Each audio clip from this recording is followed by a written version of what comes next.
Hello, everyone out there on a Friday night. Welcome to Apocaflix Movies and Apocaflix Now, our weekly hangout show here on the channel, where we are just having fun, playing games, watching movies, and for the first time ever, doing watch-alongs. We are officially doing a watch-along on tonight's show, but before we get to that, we have a few things to discuss, and with me today, per usual, Keith will be joining us shortly. He's, guy works late. He's a hard worker. He'll be joining us when he's available. I have the crew. I have Mr. Brian Avlicino up top with me here. I got Gio Ramos down there in the corner, and Mr. Jacob Bartley, the regular host of Now. You may be wondering yourself, why isn't he hosting? He's a little under the weather today, so he asked me to step in and fill in for him, and I'm happy to do so. Thank you, sir. Gents, how you guys doing on a Friday night? Pretty good, man. Ready to hang out for 2.5 hours. Yeah, it's gonna be fun. We've talked about doing watch-alongs for quite a bit, and in quarantine, and we felt like it might have been the right time to do so, and so I'm very excited to see how this all goes. Me too. Obviously, everybody's a different setup to hang out and watch movies. Although now I just realized I forgot to put my middle poster. All top of my head. But yeah, so before we get to Inglourious Basterds, which is the designated movie we'll be watching tonight, and that is thanks to you guys and the YouTube poll we put up. It was an overwhelming victory over Star Wars: The Rise of Skywalker. It is our first official watch along. I'm very happy with it because Inglourious Basterds is my favorite Tarantino film. We are going to talk about You Haven't Seen What? Which Brian got challenged to do last week, and he was challenged to watch The Breakfast Club, which was Jacob's pick. That was randomly picked. And once Brian reviews The Breakfast Club quickly, because we want to get to the movie, he will be challenging someone else to pick a movie. And we have those on random right now for him to pick a number. But before we get to that, Brian, the floor is yours. Your first ever time watching the classic John Hughes Breakfast Club. What did you think? So this movie's always on TV. So I've seen just like little tidbits here and there. I've never watched the whole entire thing through. And I am a freaking sucker for coming of age type stories. That's probably my weak spot. And this movie was so good. So I knew Brian would love this movie. I knew it. It's a classic for a reason. Yeah, let's put it this way. I loved every aspect of it. It was so good. So good. Now I know why people are always talking about it. Yeah, it's actually, you think it's just this funny teen comedy, but it's really deep, actually. It's very deep. Very deep. It goes into some dark stuff. Yeah, so, such a good cast, too. Everyone in that is so good. They're perfect at what to do. And, horns. Who was your favorite character? I want to ask that because that's always a conversation starter. That's true. Okay, yeah. Honestly, I was hoping none of you would say that because I don't know. Because a couple times I'd find myself going, "Oh, this one's my favorite," and then I'd go, "Well, no, this one's probably my favorite." I honestly probably did that about like 6 or 7 times throughout the movie to the point where I still don't know. I kind of lean towards the girl that doesn't talk for most of the time just because she's so funny. So her is probably who I was most drawn to just because she didn't even have to talk. She would just like meep and do certain things and I'd start laughing and then although it was kind of funny because at the end I thought it was kind of funny how they were like making out, 2 of them on like the parents' car, and the parents were just sitting in the car watching, and then they let them get in the car. It's the 80s, man. It's the 80s. Oh yeah, that caught me off guard. It was pretty funny, and then it was good. I just that's good when he did this. You're gonna get the horns. Yeah. That's why I love watching these movies, man. They transport you to the time that they were made. And once I watch one of Breakfast Club, 16 Candles, or Pretty in Pink, I have to watch all three. Like once I throw one in, I have to watch all three of them. So I'm with you. I'm glad you liked it, Brian. Yeah, it was it was good. I had seen 16 Candles, but never had actually sat down and watched Breakfast Club, and yeah, it was worth it, and I will be buying that on Blu-ray. Yes, that's a win. Gio, you're awfully quiet over there, man. What do you is the Breakfast Club not a favorite of yours? No, it is. I was just taking in what Brian was saying and whatnot. I'm a fan of it, definitely. There's a lot of deep human emotional stuff going on in there. One in particular, when they're just sitting around and talking about their fears or whatnot. And are we talking spoilers? Yeah, it's been out for years. It's old. Yeah, Yeah. totally. It's like 40 years old, maybe 30. Well, I won't spoil it, but you guys obviously remember what the nerd kid was saying about what he wanted to do. Yeah. And the thing about this movie, it's so influential. Jacob, doesn't this movie remind you of Power Rangers, the 2017 version? Oh yeah, well they tried to do like a Breakfast Club thing. They're drawing inspiration from that. Yeah, so very influential. John Hughes, right? John Hughes is John Hughes. Yep. Right? Yep. Those three movies I mentioned are John Hughes films. Yeah. What was it? 16 Candles, Birthday Club, and what was the one? And Pretty in Pink. Okay. I haven't seen that.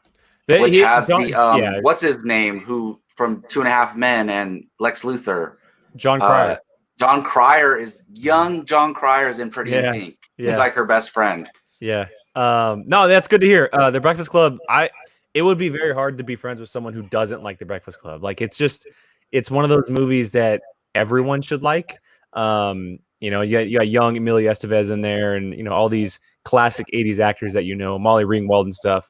So that's good to hear. I'm really happy that you liked it. But let's go ahead and move on to the next part of the show, where you are given the chance to challenge someone. Not pick the movie, we change it up, but challenge someone. And you chose who this week? Chose Mr. Bartley. Since he did such a good job challenging me to a good movie, I thought I'd give him the pleasure of returning the favor. Cool. Yeah, so we have 4 movies that myself, I Brian, feel like it's Gil, been a and while. Keith. Yes, we have 4 movies that we picked, and Jacob, since we are in quarantine, you're going to be picking a number. So go ahead, sir. What is your number? Man, there's only 4 of them. Well, my favorite number is 8. Let's divide that by 2 and give me number 4. You got The Hunt for Red October, which is Keith's pick. All right. Well, Keith is not here to. Well, Yes. Hey, there's Keith right here on my shirt. Keith is not here to be excited. I love seeing his reaction when somebody gets his movie, but we'll see it later, I guess, when we tell him. Yeah, Sean Connery, Hunt for Red October. Baldwin, 1990 movie. So it is. Isn't that a Jack Ryan movie? it is. Alec Baldwin is Jack Ryan, right? Yes. I'm down. I love Alec Baldwin. I like some of the Jack Ryan movies. I need to watch the Amazon series. You've never and I seen know it? Oh, Keith loves the Amazon series, watch so it. I'm sure he's on a Jack Ryan high right now. So yeah, I would imagine. I'm excited. All right, cool. Well, Jacob will be watching The Hunt for Red October this week, and he'll be challenging someone next week. Any other thoughts on The Breakfast Club or The Hunt for Red October before we get into the good stuff? I think we're good. Watch The Breakfast Club if you haven't. Yeah, I've never seen The Hunt for Red October, so I may jump on the train and watch it with him. I haven't watched it either, but that's expected. All right, well, let's go ahead and do this, guys. Let's go ahead and get to Inglourious Basterds, a Quentin Tarantino. I can't have the classic. movie. You can still see it. The movie in the shot. If you have a corner, you have a little corner there. Yeah, there you go. There we go. So for YouTube reasons and just guidelines in general, we can't play the movie itself over the stream. So what we're doing is, you guys can see a little different setups for some of us. We're just watching it at home, like we would be in the same room, and we're going to be doing more of a commentary. We're not going to be playing the sound of the movie. It'll be much more of just a hangout, watch the movie, comment on an actor here, a scene here, that type of stuff. And I'm going to be throwing up a timer every so often. That way you guys know exactly where we are. I have that right here on the screen. I can share my screen when that happens. And we are watching it through Netflix, by the way. That's something I wanted to mention. It is through Netflix. So if you have a Netflix subscription, that it allows you to watch that. Do we want to... Any thoughts on Inglourious Basterds before we get into this, boys? It is my favorite Tarantino movie for sure. Because I am a history buff like yourself, Jake, and I love what he just did with this historical context and flipped it on its head. And it's just Brad Pitt in this movie is freaking awesome. So my favorite role of his. I never mind going back and watching this movie. That's awesome. I probably haven't seen it since it came out, honestly. Really? So there's going to be over 10 years for you. Yeah, there's going to be a lot of stuff that I don't remember, so I'm kind of excited. It's like I've almost not watched it, so I'm excited. Cool. All right, gents. Well, shall we do this? Yeah, I'm wondering, though, if some of us are starting it on Netflix and some of us are starting it on Blu-ray, is it going to, is my intro going to be different? Or anything like that? Maybe. How long does it say that yours is?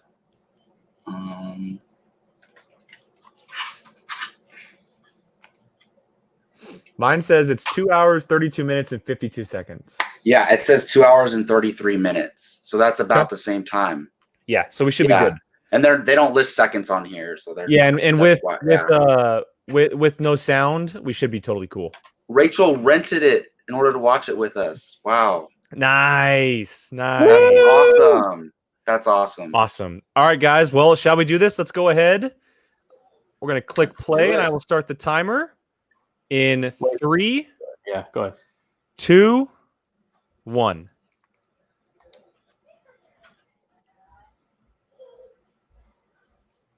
Ooh, this is fun. It's already fun.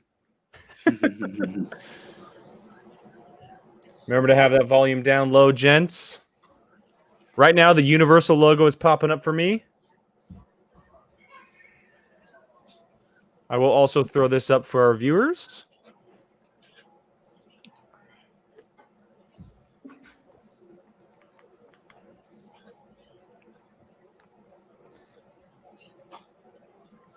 I feel like I'm watching Parasite with subtitles on. But I haven't seen it, so. I love this movie. Love this movie.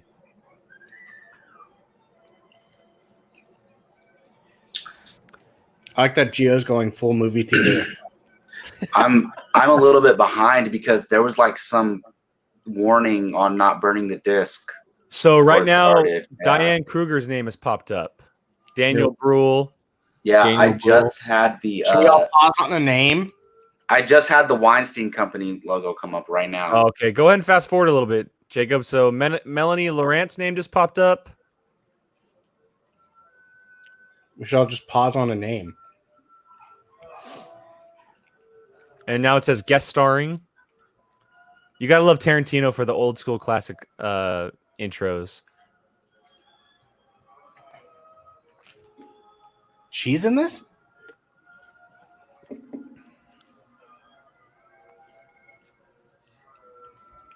Mike Myers. I forgot he was in this movie. Same. I didn't even know that. This is gonna be like watching it for the first time. Jacob, it says chapter 1 right now. All right. I think I'm caught up. Cool. We're at just over 2 minutes for the viewers. Just over 2 Did minutes. chapter 1 already fade for you guys? Yes. Just faded. 1941. Yep. Dude. 1941. All right. Cool. I think I'm right up with you guys. Hey, you notice it said Once Upon a Time? He likes that in things. This has got to be considered one of the greatest opening scenes of all time, right? Oh yeah, I would say so.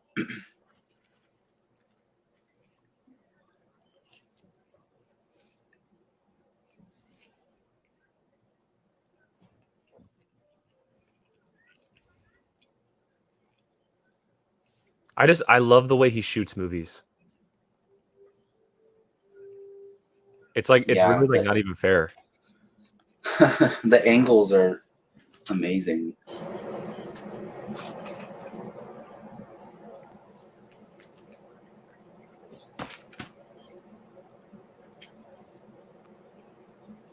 Does anybody know if he really went to these sites for this movie? I'm not sure. Let me look it up though. Yeah, That's a good call. I would imagine so with him. I'm sure he would Beautiful want shot of to. the landscape. Why not? And Gio, to that point, it's not overwhelming where like it holds too long or it's too wide. It's like the perfect little scope of it. Mm-hmm. And the music, oh my god, the music, so good. So most of the film was shot in Germany at Babelsberg Studio in Southwest Berlin. Okay. With some other filming locations as well, but most of it was shot in Germany.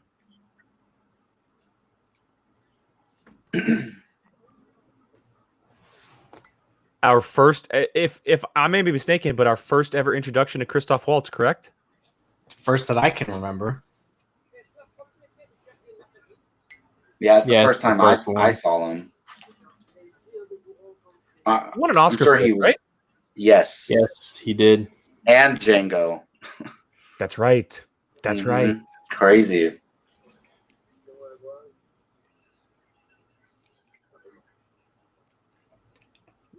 What a terrifying way to start a movie off.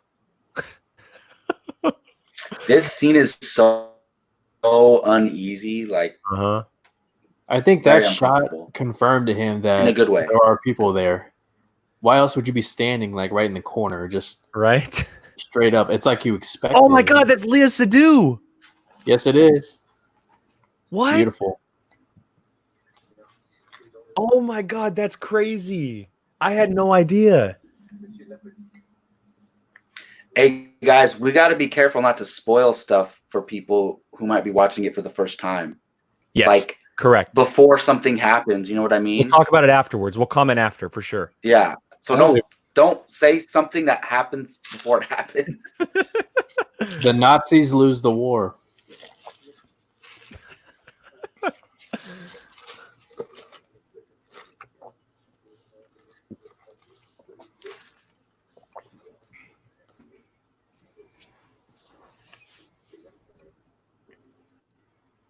All right, there is a timer for our viewers.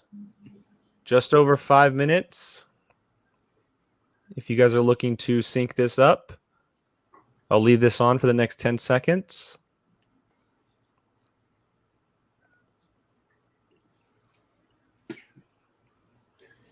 Should have poisoned that milk. I love how he just chugs it.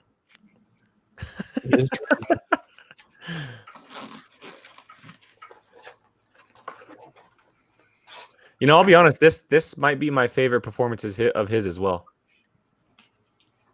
Yeah, you can't go wrong with this. Not James Bond? No, I mean, this one's so much more meaty. It really is. Like, the James Bond one is like, it's okay. But they didn't flesh out that character like he should have been, because Blofeld is such an interesting character. This guy is layered on top of layered, you know?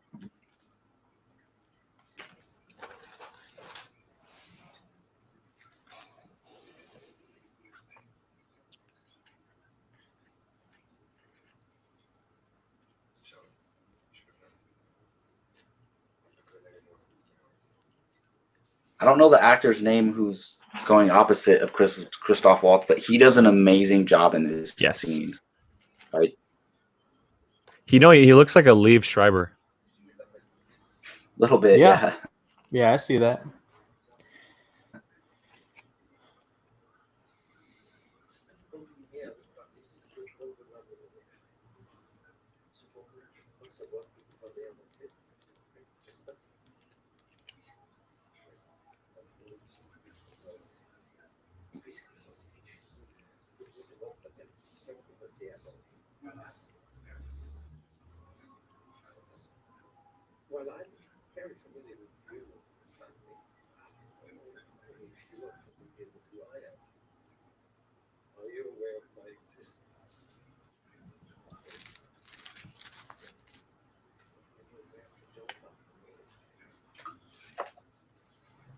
So how many votes did this one win by? Let me pull up. Yeah, this was like a wreck shop. Was it really? Yeah, actually, at the end, it wasn't. It got a lot closer towards the end. So we had a total of 58 votes. It was at 31%, and Star Wars was at 26%. Oh wow! With That was Tron, close. was at 24%. So it ended up being closer than it initially was. I won't say what I voted for. I voted for Tron. I'll say it. No, I voted for Rise of Skywalker. I think it's the next one we got to do just because it's coming out on Disney Plus on Monday. Well, remember we talked about aligning these up with streaming releases. Yep. So, because I'm ready for Keith and all of us to just go at it with that movie. Rachel, it's not all in subtitles. I do remember that. Oh no, it's mostly English. This movie. So the actor's name I've been looking for this entire time. The guy that's opposite Christoph Waltz right now is Dennis Menashe. I'm probably butchering his name, but that's his name. Oh, okay.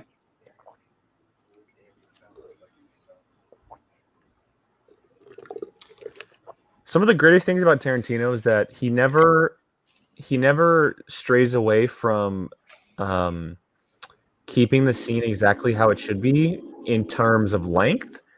If he believes a scene is important to be shorter or longer, he makes sure he does that. Yeah. With this scene especially, because this scene had to be long. It had to set the movie up. It really did. Mm-hmm.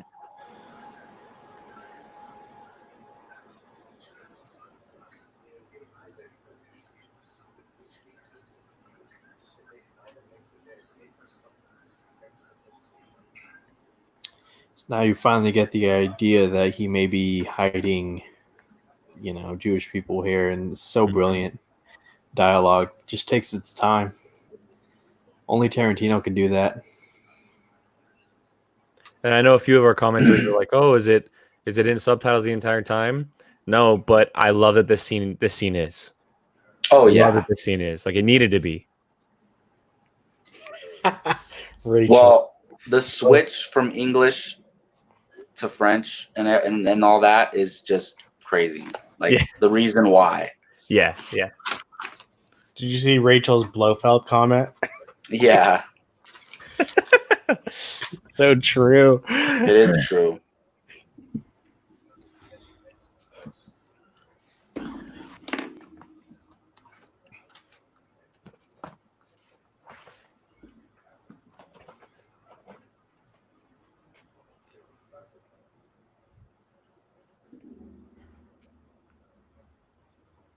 I have a suggestion to throw up on the voting poll one time, Jake. What is that? Titanic. Oh, it's too long. We might need to do a part 1 and part 2. Maybe Avatar, because our views have probably changed in the last 10 years. But not true. Titanic. Yeah. No way, man. Why? Because it's too long? It's too sad. No, it has nothing to do with the sadness. It's just it is. I mean, I guess this is 2.5 hours, and like I guarantee we'll probably do an Endgame one, which is over 3 hours. So I guess there really isn't an argument.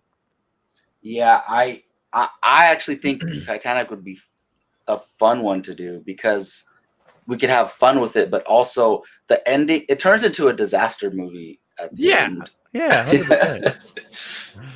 100%. Oh, this lovely shot right here. Yep. Great call, Gio. Yep.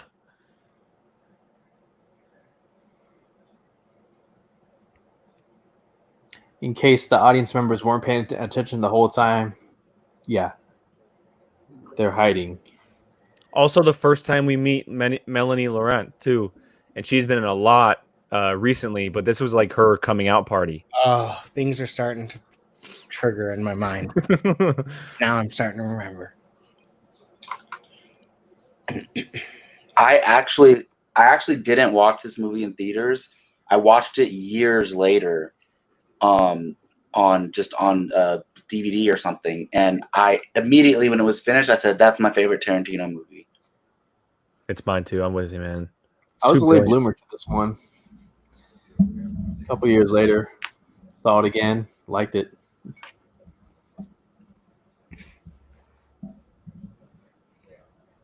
Drinking milk in a tense situation like this. Fresh milk. The Jew Hunter.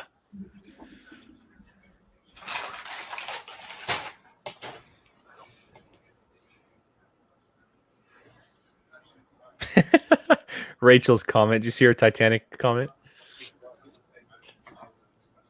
It's true. Oh wow! I mean, she's right. She is right. I've watched it so many times as a kid. I always have to look away for the grandparents scene where they're can't do that one. Might have been James Cameron's last good movie. Depending on how you feel about Avatar. Yeah. I'm not big on Avatar. I was when it initially came out. I have since changed my opinion. Like, I don't think it's garbage. No. It's just whatever.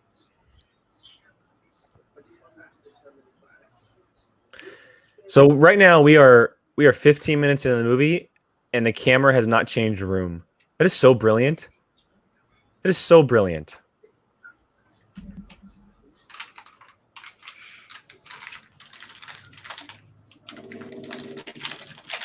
For anybody watching, I will throw the timer back up for you guys.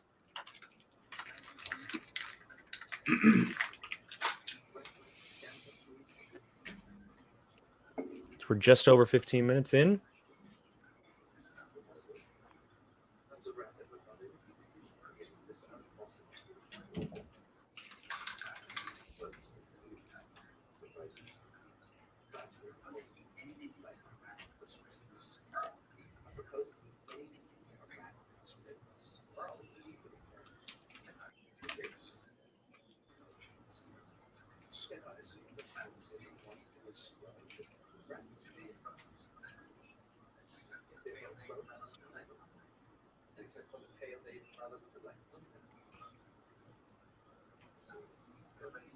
I don't think there's anybody else that can play this role after watching it. The way the character's written, I really don't. It was written specifically for him, right? I think so, yeah.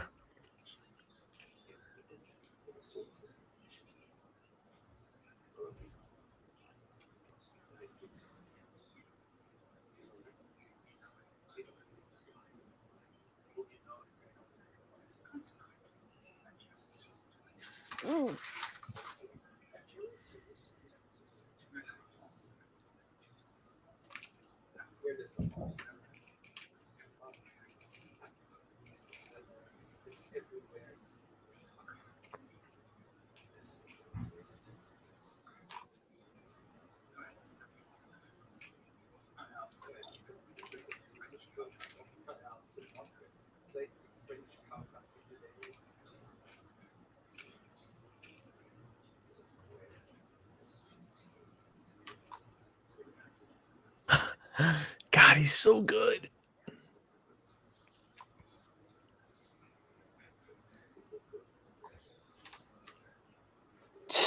How do you keep that in your pocket? It's huge. That's a dream pipe right there, man. Look at his face, the other actor's face. It's so good. Like, he's just terrified right now. You can see it's his eyes. Yep. The way his eyes are.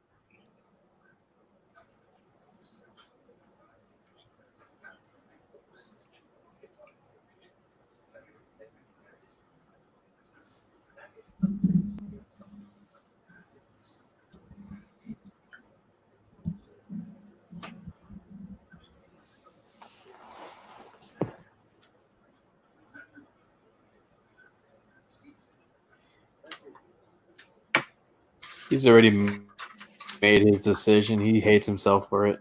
Uh-huh.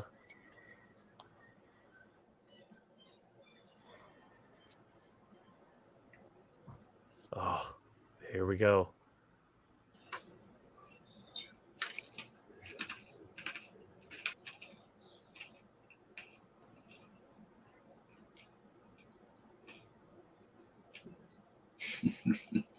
God.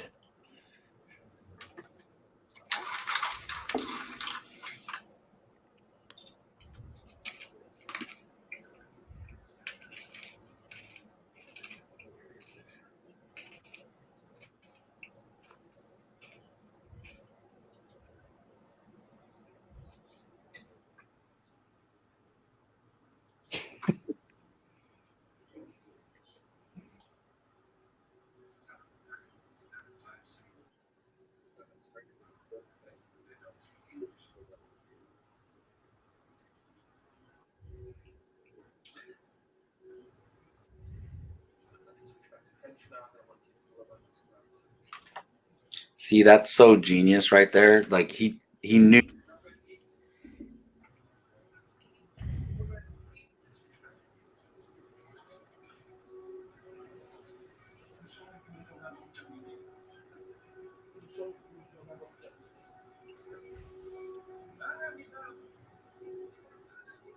God.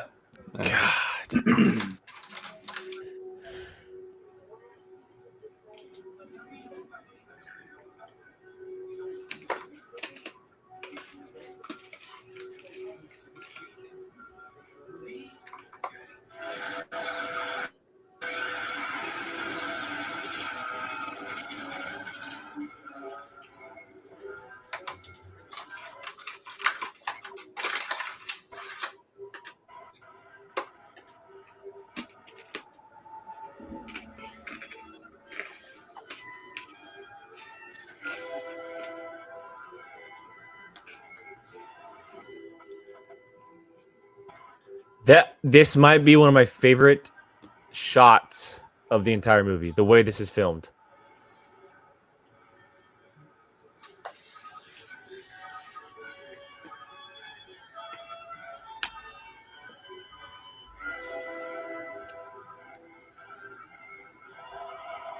That music, man. Yep.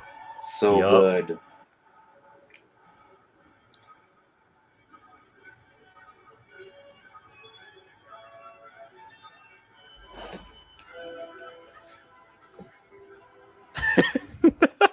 He's so good.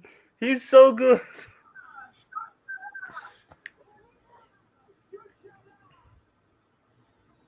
The way he can just turn something on and off is ridiculous. Yeah. Oh, let's go.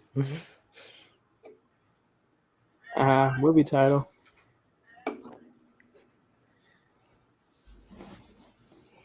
Hey, funniest thing to me is BJ Novak Thanks. and Sam Levine in this movie. Yes. Yes, Yeah. Sam Levine is part of the Bastards. And BJ Novak from The Office. Oh, you're right. You're right. He's like, if you know his character from The Office, you're like, he shouldn't be in this movie, but he is. And then same with Sam Levine. Like, he's just...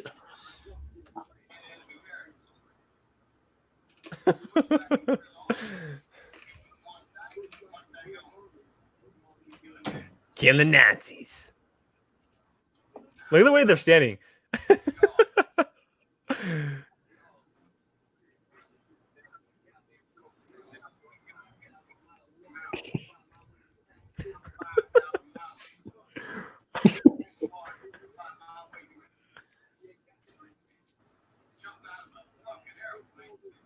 An effing airplane.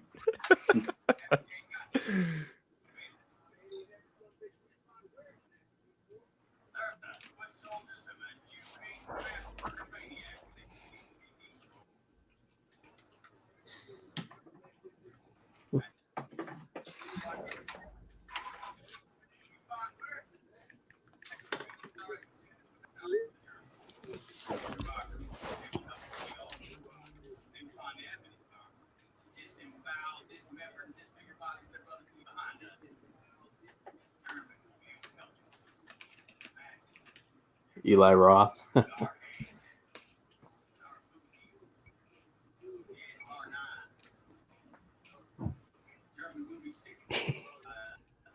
I saw.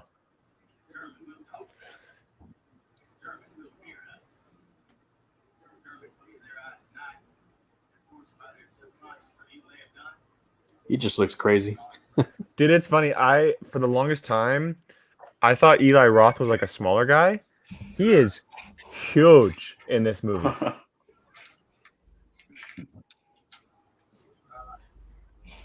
Oh yeah.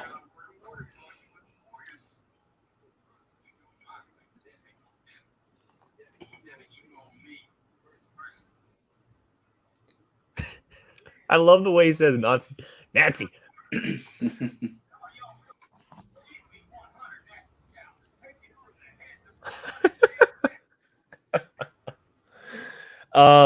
I can hear someone's in the background. FYI, guys. I don't know whose it is.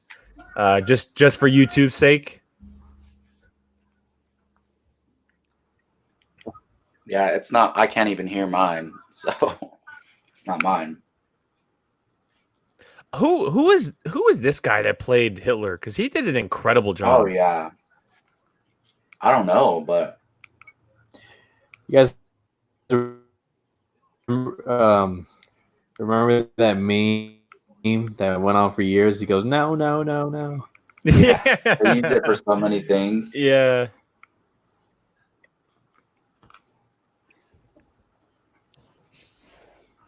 Martin Watke. Is he a German actor? Let's see. Yep. Born in February 1962 in Germany.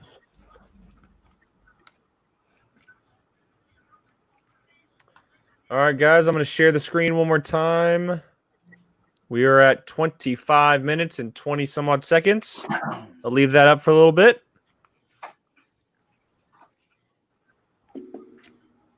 Gio, what kind of drink you drinking over there, bud? Oh, it's a great white. Nice. Nice. One of my favorites.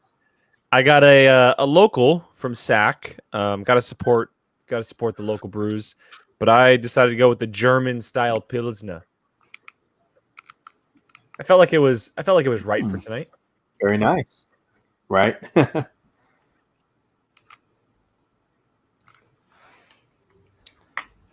All right, just over 26 minutes now. I'll make sure to share that later on.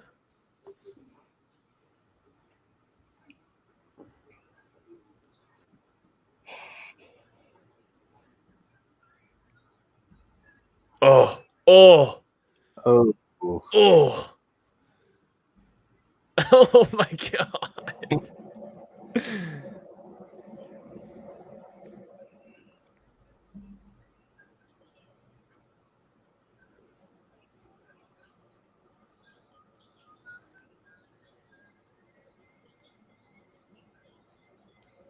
I love this whole scene right here. Uh-huh. I love they start chanting Bear Jew and he starts, walking out of the darkness. Shh. Don't spoil. That's not a spoiler.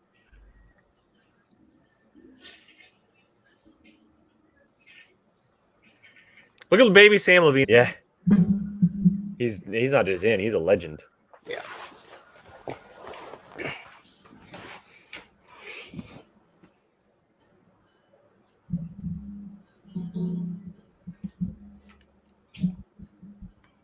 Uh-oh.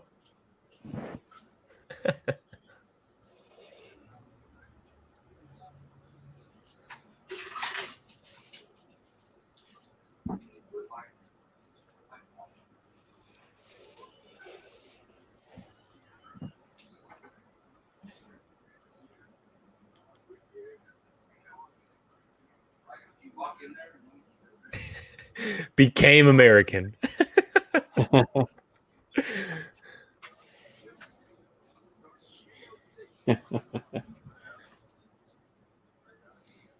I love these intros.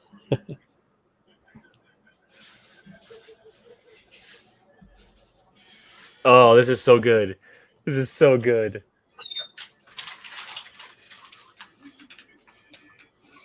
Hey, who's that narrating? My volume's down, so I can't tell you. Got to refill the snacks. The Tarantino regular. Sam Jackson. Yep.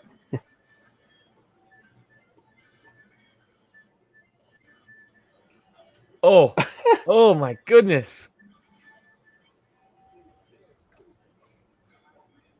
I forgot how brutal this movie is. Jeez.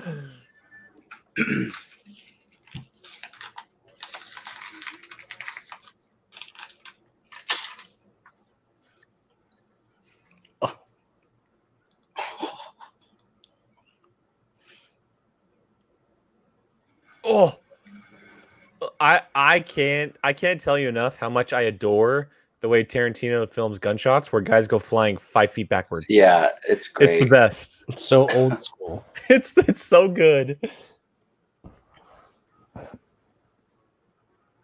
Love this theme right here. I gotta add this to my score list. The whole movie probably. Just play the movie as a score.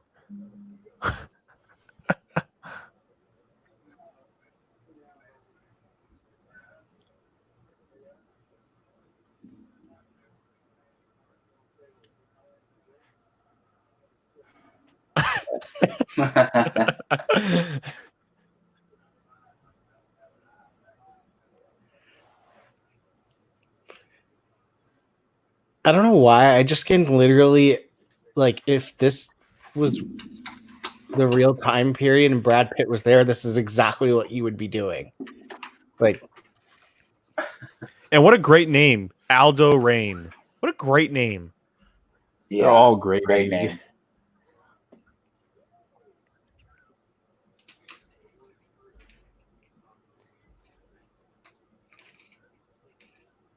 Business is the booming. I love that line. I love that line. It's so good.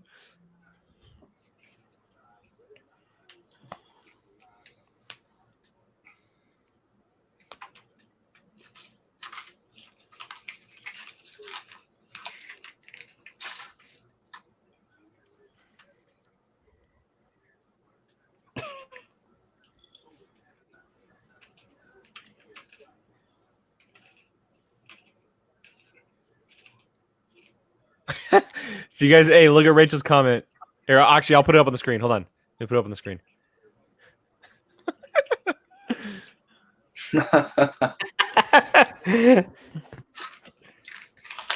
Dread. Amazing. Wait, so hold on a second. Rachel, that means you watched Dread. So what did you think of Dread? I haven't seen it. I need to see it. That's on my list. That's the next movie I'm gonna watch. Oh, it's so good. I saw that in theaters, man. I adored it. And what the thing with that one is that it was only playing in 3D. They titled it Dread 3D when it came out. That's why it made no money. That's exactly why it made no money, because Dread 3D is what they named it. Oh, here we go.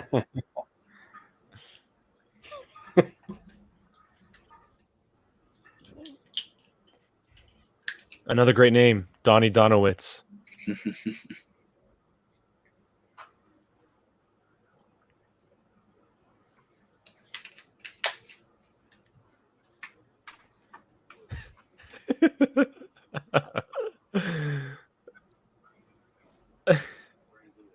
It's like, no, he bashes their brains. The With a dialogue, baseball bat. the script, the writing in the script in the dialogue is just it's impeccable, man. It's untouchable.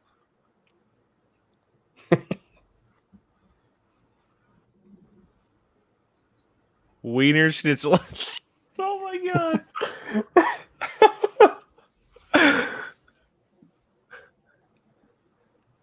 His response.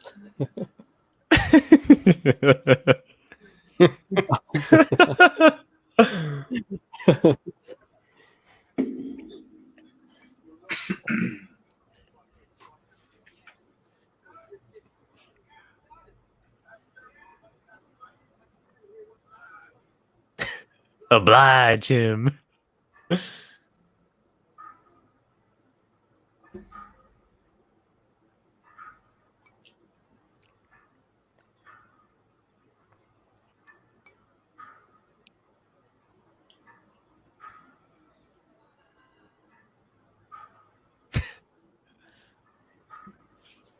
Hey, props to the guy who plays this German officer. He does it very good. And once again, Tarantino taking his time with the shot. Introduction. Building the suspense, Building and the music. yeah. The music is such a key.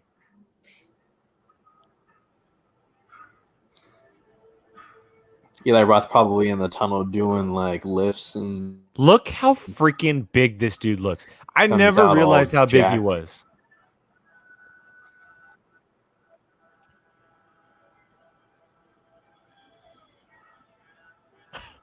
He just got done doing some curls, some deadlifts.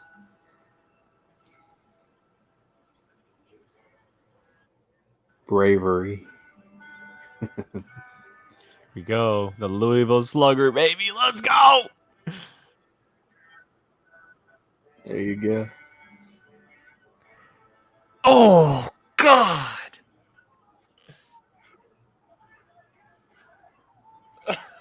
Jesus. Oh, God. Harley Quinn would be in love right now. Harley Quinn's got nothing on the Bear Jew. No, she would be in love.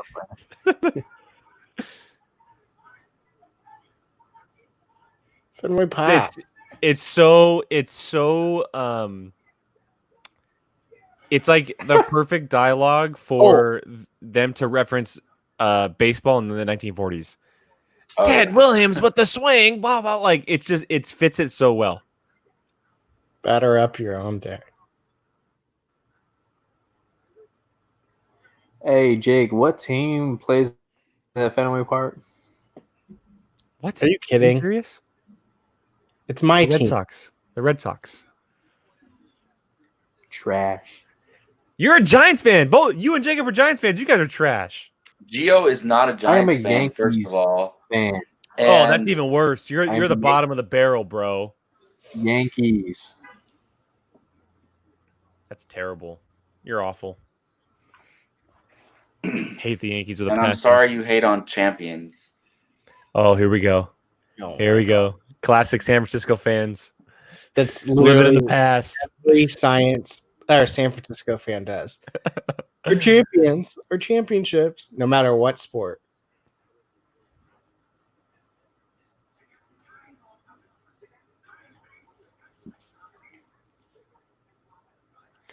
So I love this guy. I love the guy that plays Hitler. Like he does a great job of playing this version of Hitler. But for some reason, I feel like Hitler was like the calmest dude to ever walk the planet. I don't know why, but that's just like how I feel. Who knows? I mean, we can watch footage of his speeches and stuff. Yeah. But yeah, because he can't be so intense all the time. He probably is just intense in his speeches and then mellows out. Mm-hmm.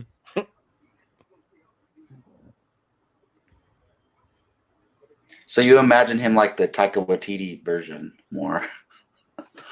Oh yeah. Well, I don't know. Maybe. He only lashes out a few times. Like yeah, but when he lashed out, he was scary. That would have been a good movie too. JoJo? Yeah. Although we can't just always watch Nazi themed movies. I still need to watch Jojo Rabbit. You've never Get out of here, Gio. Maybe that's something we need to do then. Okay, can we not just always watch Nazi themed movies? I forgot about this. I forgot about this scene. Oh man. Ugh.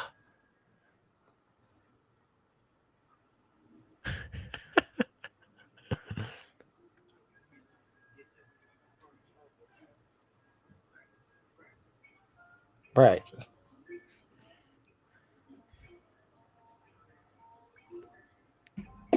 I just realized this movie escalated 4 people into like stardom in Hollywood. Actually 5. I'll say 5. So we saw Christoph Waltz. We saw Melanie Laurent. Daniel Bruhl, right? Diane Kruger. And Michael Fassbender. Well, that's it. It definitely like boosted their careers Yeah. for sure.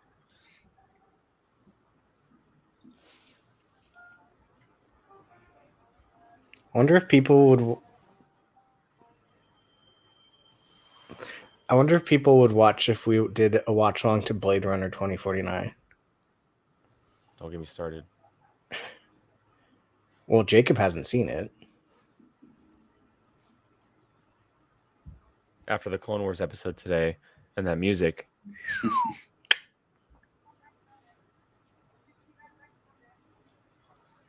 There he is, Baron Zemo. Nikki Lauda. There you go. There, Nikki Lauda, Gio. Yeah, I was gonna say, like, don't say Baron Zemo. Until we see the Falcon and the Winter Soldier, right? If that's a chance to redeem his character. Yeah, he's gonna be redeemed. Guarantee that. He's gonna actually do action stuff. Yeah, he'll be a part of it for sure. Are you guys saying he's gonna be a good guy? No. He'll be like a bad guy, like we know. I thought you meant he's gonna be redeemed, like no. Like Ben Solo redeemed. No. He's gonna be redeemed as an I was actor. like, what are you guys talking about? He's gonna get worse. He's gonna be worse. He's gonna actually be handed. You meant they're gonna do a better job with his character. Yeah, well, they're gonna have more time. They're gonna have like 8 hours to play with him, you know?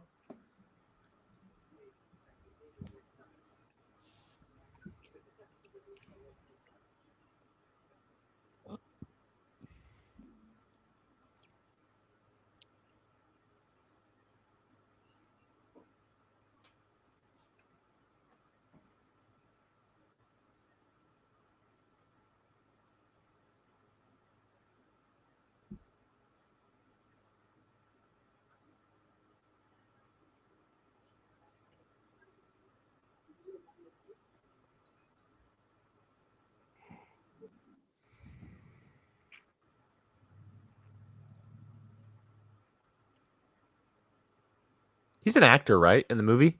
That's his role? Yeah. I don't remember. It's so funny. It seems like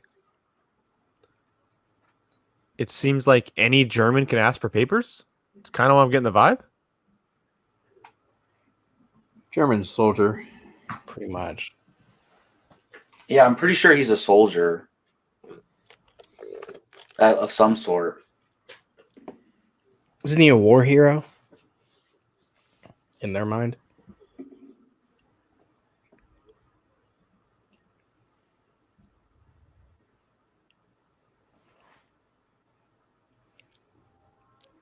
Ooh, yeah, this is something we talked about here. I'll throw this up on the screen. Yeah. Oh, nice.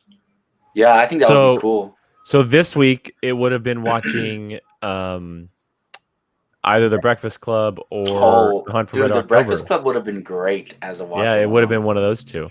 Should we make the person that is challenged have to watch it live? We thought I mean, it would be funny because it would be 10 seconds after we challenged them. So right now we would be watching The Hunt for Red October, technically. Ugh. Should we do every movie though? Maybe we should do like ones that are good for a watch along, like Breakfast Club would have been. Breakfast Club would have been great, yeah. The hot chick. Oh God, Jesus. The hot chick. or White Chicks, right? Or Joanna Man. The hot chick's the best one. Joanna Man. Joanna Man's pretty good too. God. If you're wondering what we're talking about, audience members, that is Brian's taste in movies. It's not. My taste is variety, but I enjoy those types of movies. Those and comic book movies. And Star Wars. Yeah. I enjoy action adventure. We should watch Fury Road, Gio. Yes. God. That's a good one to watch on here. I'm game for that one. I'm going to put that one on the list next. I'm going to make like 70 different YouTube accounts just to vote for it. We should each bring our own movie. And then that way Jacob has to watch it with us. What movie? Mad Fury Max. Road. Oh. We should each bring one. Yeah, that's a good idea. Put 5 options. I'm down for that. Oh, like for the voting poll? Uh-huh. What I tried to do with the voting poll is I tried to do it with different services. So like Tron was on Disney, Inglourious Basterds was on Netflix. The Rise of Skywalker was a Blu-ray, obviously. So I tried to spread it out between the streaming services, and we can definitely do that. Like maybe we randomize orders for streaming services, and we each pick a movie via service to watch, and see what's get voted on the most. Could be That's a interesting. good idea. Yeah, like a good one to watch on here is Mission Impossible Fallout. Well, that's just a good movie, period. You know, I gotta say, rewatching this movie, like people praise Tarantino for the female characters being strong. I feel like Melanie Laurent's character right here is one that doesn't get mentioned a lot. She I might think be one of the strongest that he's ever written. Right. I think she's the most badass out of all. Obviously you mentioned Uma Thurman, and Kill Bill. Well, if I haven't seen it, but Whitney Houston from Jackie Brown, right? Jackie Brown. Wait, who'd you say? Isn't Whitney Houston in there? Is that Whitney Houston? No, it's No. Pam. What's her name? Pam Grier. Pam Grier. Yeah. Got it. Her character is amazing in that movie. See, that's another. I have never seen Jackie Brown, so Keith had me watch Jackie Brown. I don't know if it was a challenge or he just told me to watch it in general. Probably Bartley. And I loved it. It was the only Tarantino movie I hadn't seen. That's his favorite Tarantino film. Love it. It's in my top 3 now. Rachel. Fury Road, keep the brutal thing. Heck yes, Rachel. Hey, heck yes. So, and one of the greatest scores ever made. I will add that to Junkie XL. Oh yeah. We don't only watch brutal movies though. We do. They attract the viewers, Not me. I mean, Junkie XL. If we would have done Batman v Superman. If we would have done Your Next, that would have been a brutal one. That would have been absolutely brutal. And that would have been fun though, because I was the only one that's seen it. That would have been fun. That movie like causes excitement, Maybe we should do that for Ready or Not. I haven't seen it yet. Yeah.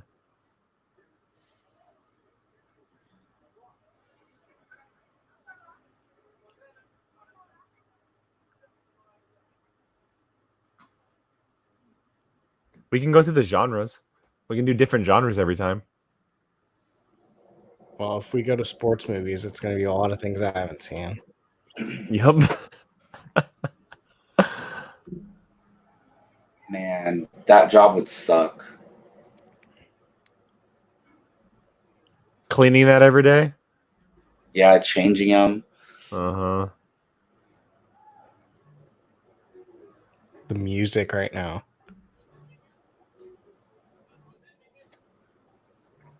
I forgot about this character. And this guy plays him so well.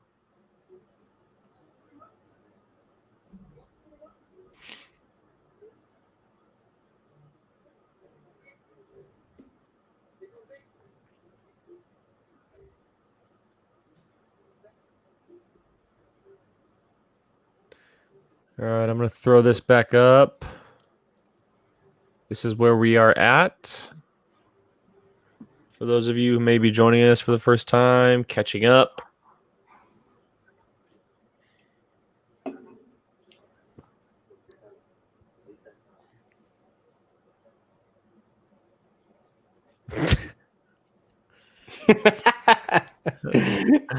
I'll watch it again with you, Rachel. That movie was so good.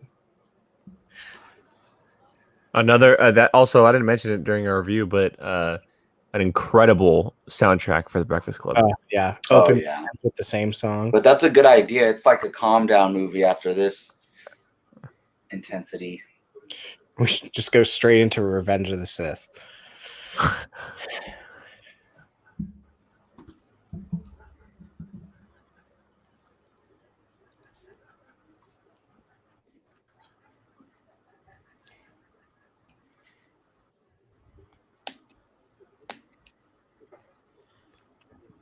If you guys are looking for a detox movie now, we're only 50 minutes into this bad boy. Just wait. I know, right?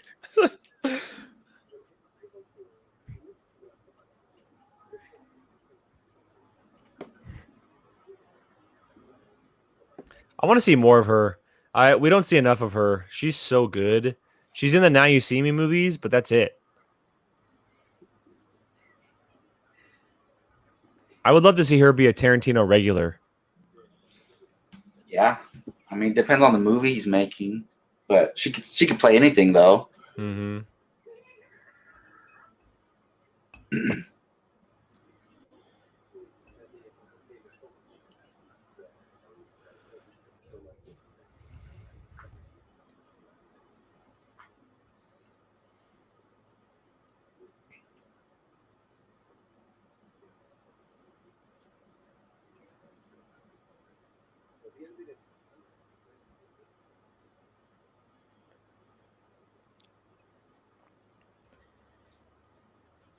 How do you think her character is feeling right now? She's got to be like so uncomfortable because she went from running away from German officers to being like surrounded by them.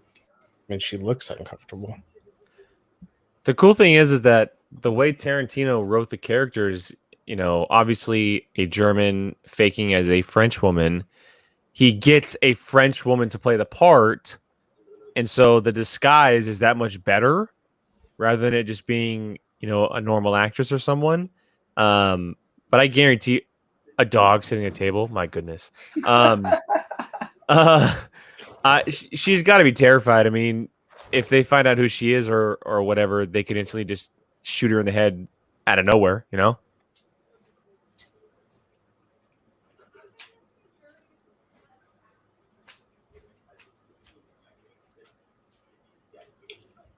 But I'll say this though, her facial expressions, she doesn't look that scared.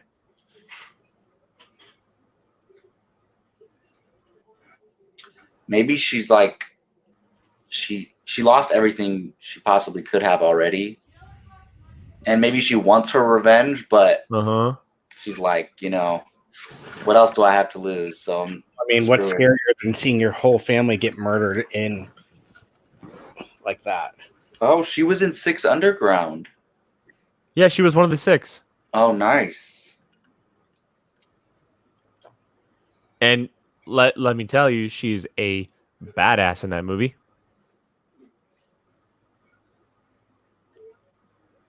The movie might be poo-poo, but she's a badass.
I feel like Daniel Brühl should be a bigger star than he is. Like,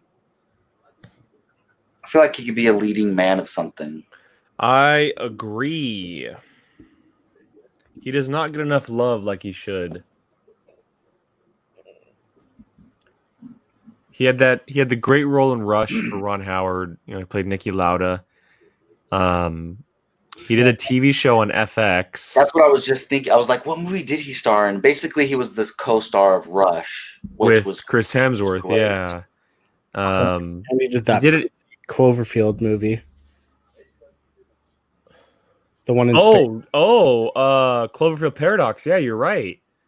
Good call. I forgot about that. Oh, and here we go. Christoph Waltz is back.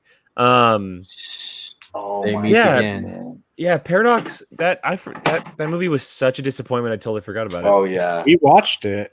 I was so upset. Do you remember they dropped the trailer on Super Bowl and then like, oh wait, by the way, Netflix, it comes yeah. out tonight. Yeah. Oh, Daniel Bruhl is in The King's Man.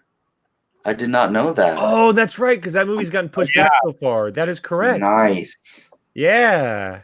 Who is he playing? Did we even see him in the trailer?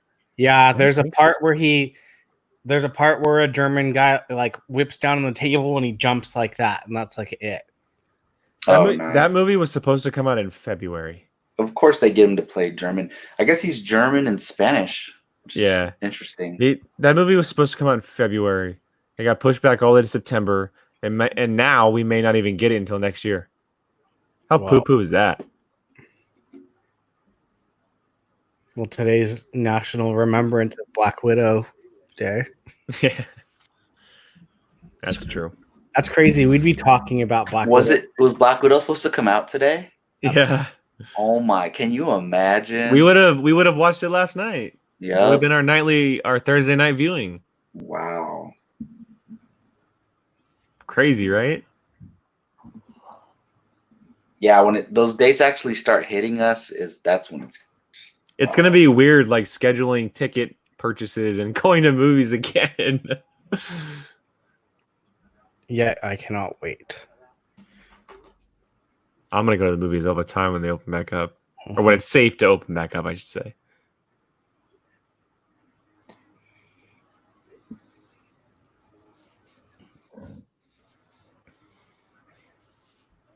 So what role do you guys like more for Mr. Christoph Waltz? Do you like this one or do you like Django Unchained more? I gotta go with this one. They're both great, but yeah, probably. like I'm terrified of his character in this movie, and like for him to bring that out of me is just too good. I love his character in Django, but it's just this is a whole nother beast. Gio, you're awfully quiet. Oh, I got to go with Django. I mean, to follow up your next performance that great from this one, that's just incredible. I'm just glad he got to be the good guy in that one. What I was gonna ask, would you say that he outshined Jamie Foxx in that movie? Oh yeah, 100%. At no fault to Jamie Foxx, it just you can't control it. He's just it's too good.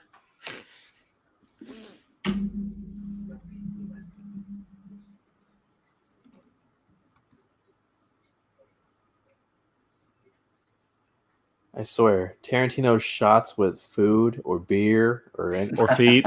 See, I want that right now. I'm about to DoorDash some Cheesecake Factory or something.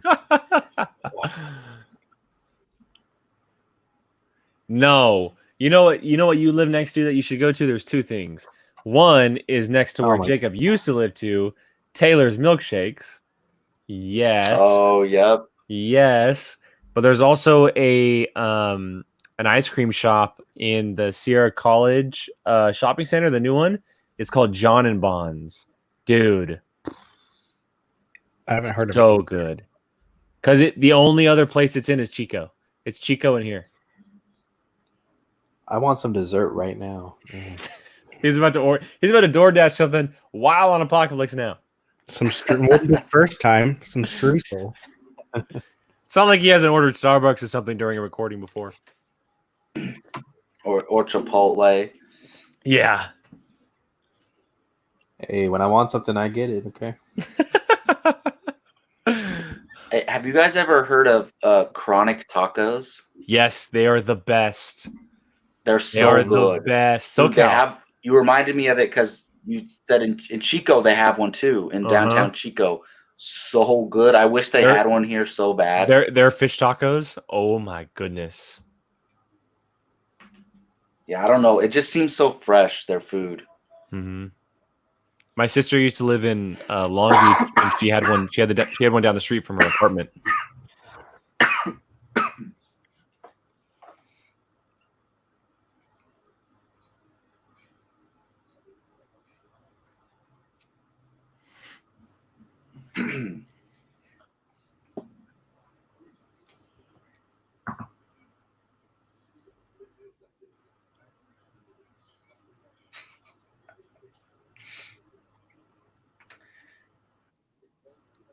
Hey, the best villains are the ones who can eat and still be terrifying when they're talking while they eat.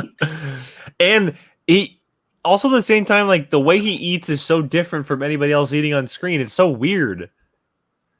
He like keeps the food out of the view of his mouth, like so you can't see it while he's talking. Yeah. He's eating like he's actually hungry, though. Look at his face. All right, guys, we have officially hit the 1 hour mark here on the movie. There is the time. Make sure you guys are lined up if you are watching for the first time. That's the time we are currently at for the film.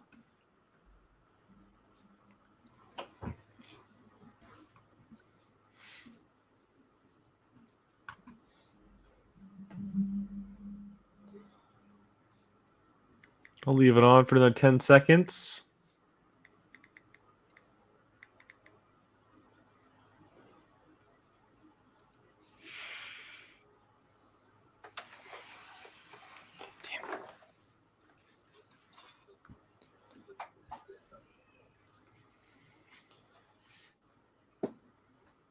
Gio, what do you think? What do you think Tarantino's fetish is more, feet or food? Oh, definitely feet. Dude, there is literally a sequence in From Dusk to Dawn where Salma Hayek puts her foot in Tarantino's mouth. Do you think Robert Rodriguez came up with that? No. That's true. Hey, I will say this though: we have not seen a single foot shot yet in Inglourious Basterds. Have not seen a single foot shot. Not yet.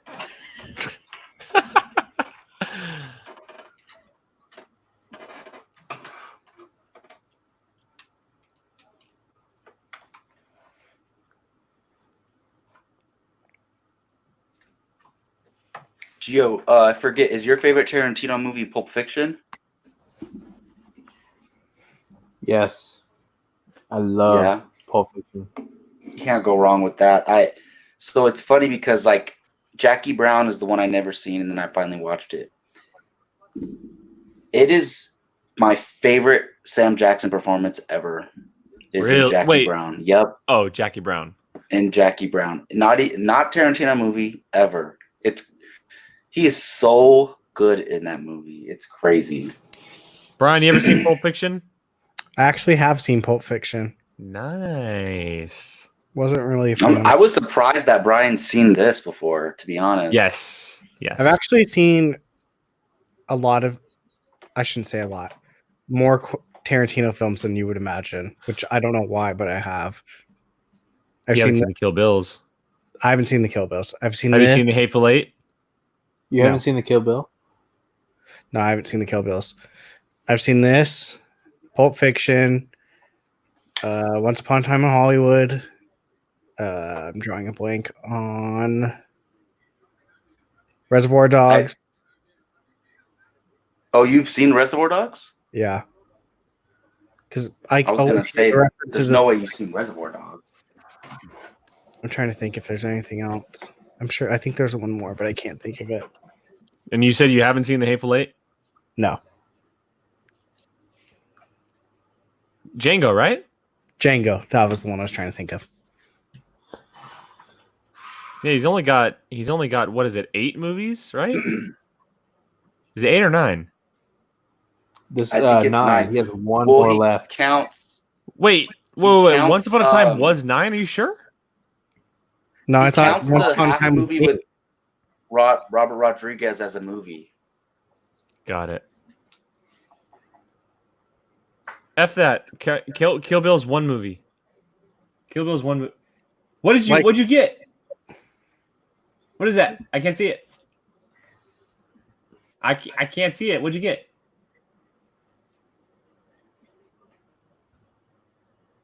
It doesn't help. I can't see it. You know what? The Cheesecake Factory does count Kill Bill as one movie. He does, but I mean, it came out twice. Well, there's 2 parts. That's why. So I Operation think he King. counts. What is it? Terror House or whatever? What is the movie with? Grindhouse. Grindhouse. I think he counts Grindhouse, and then he also counts Kill Bill as one movie. Like Grindhouse is that movie is terribly underrated. There is one of the most gruesome death scenes in that movie, and I will never forget it. Oh, look at that, Michael Fassbender. Hey. And Mike Myers. Oh, you're right. Wow. I miss Mike Myers. I really do. Me too. Bohemian Rhapsody last year, no, 2 years ago. Yeah, but he was in it for like 5 minutes. I'm still waiting for Austin Powers 4. I was obsessed with the Austin Powers movies growing up, but that's not a surprise because those are my humor. Oh, I love the Austin Power movies. I need to watch. I don't know the last time I saw him. I don't know the last time I saw him. The first two are gold. Fat bastard. So good. Man.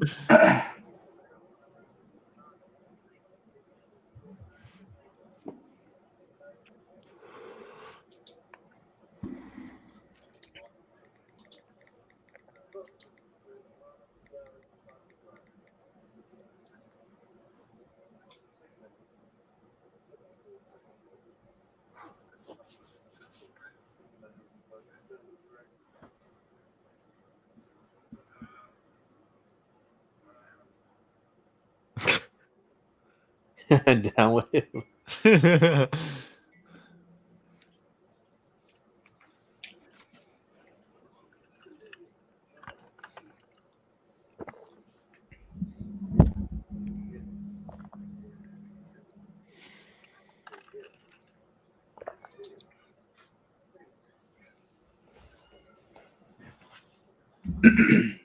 Are they supposed to be the British? Yeah. Is that what they are? Yep. Or are they the Americans? British. Okay. No, British. All right. I got the volume turned down, so I want to make sure.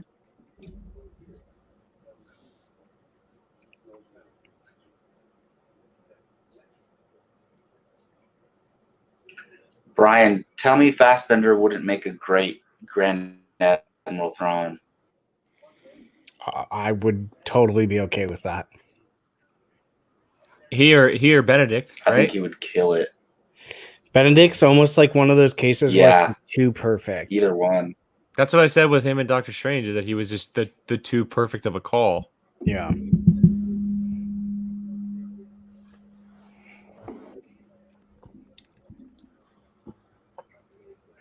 There is someone out there that we have no idea who he is that will play a perfect Thrawn.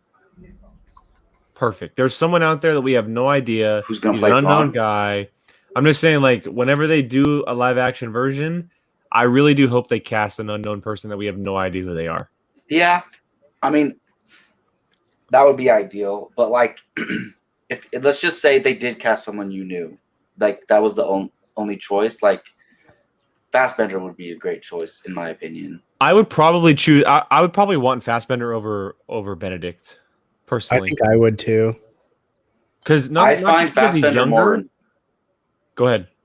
I find Fassbender more intimidating. Almost. That's exactly what I was going to say. Benedict's more intense, but he's not more intimidating. To be honest, the thing that I would care about the most is if the person could talk like Thrawn talks. Well, Brian, have you seen Star Trek Into Darkness? Yes. So that version of a Benedict Cumberbatch, but heightened to a Thrawn level, is what I expect from him as Thrawn. Yeah. Intelligent, intellectual, all those things you want from a very, very smart, person. And that's exactly what Khan was in that movie. Just Thrawn is just 10 times more than Khan. Yeah. That's actually a really good versus right there. Thrawn versus Khan. That's a really good versus. Why? Because it rhymes? That, and they're just incredibly great villains.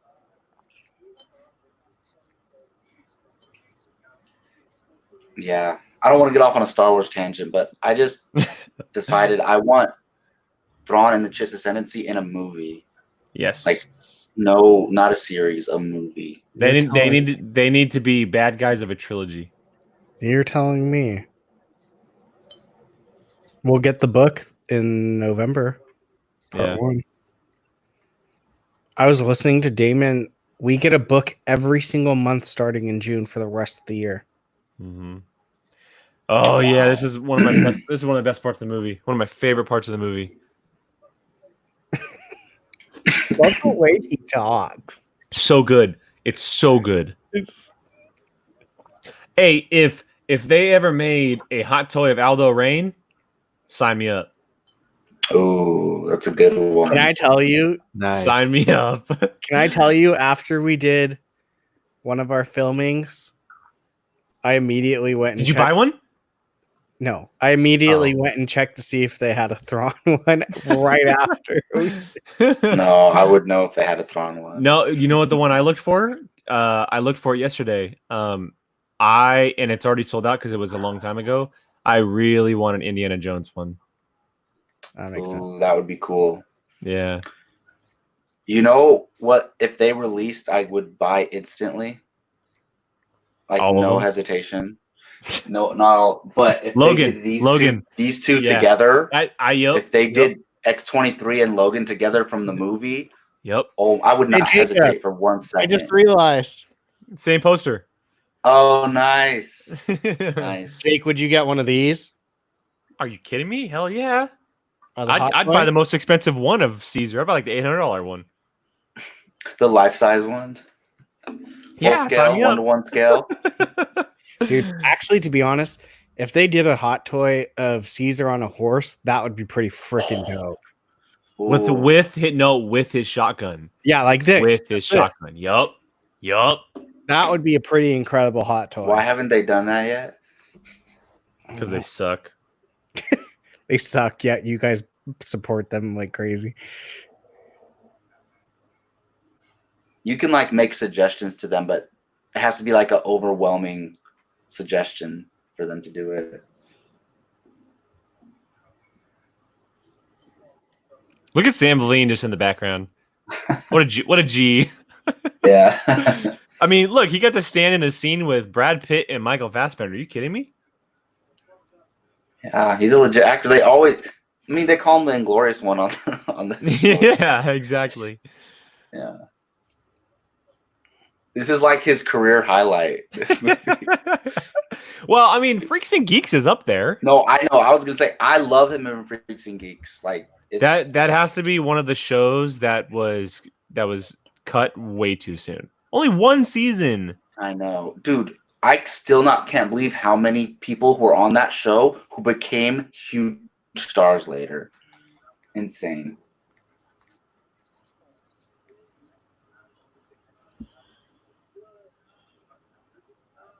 Diane Kruger. Dude, she's so good. I wish we saw more of her too.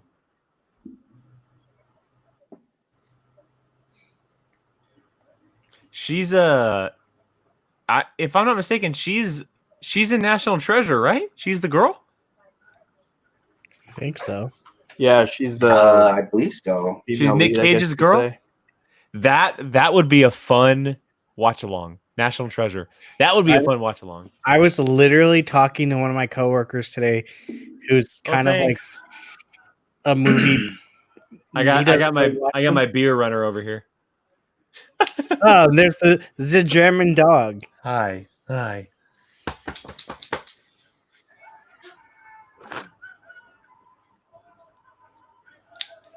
Thanks. No problem. Enjoy your movie.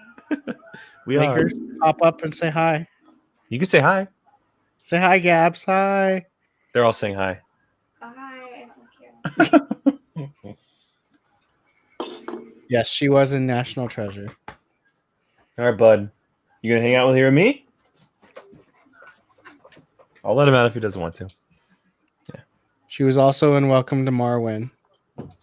Oh man, that movie's hard to watch, man. Yeah.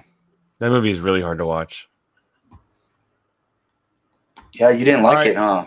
No, I saw it in theaters, and luckily it was for an early screening. So I'd have to pay for it, but yeah, it was not good. All right. Quick note, though. Or not quick note, quick question.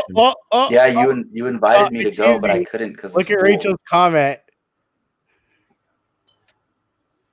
Woo! That's the one I'm getting too. Let's go. Let's go. Wow. I'm getting that one too, Rachel. All right. Good call. Good call. I ordered, man, that I'm so jealous. Did you order it, Jake? That's my next purchase. My next one.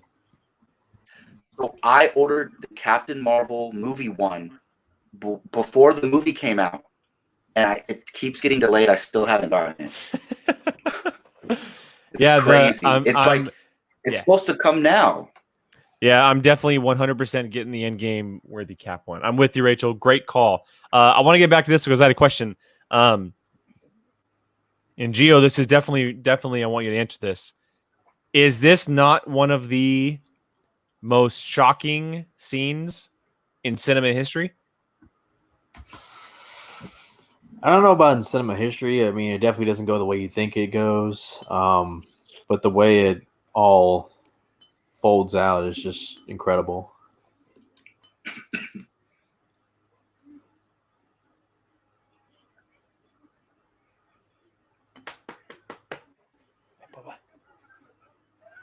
What, you want out? He You wants turd. dad. He wants dad attention. You turd. Huh? Go ahead.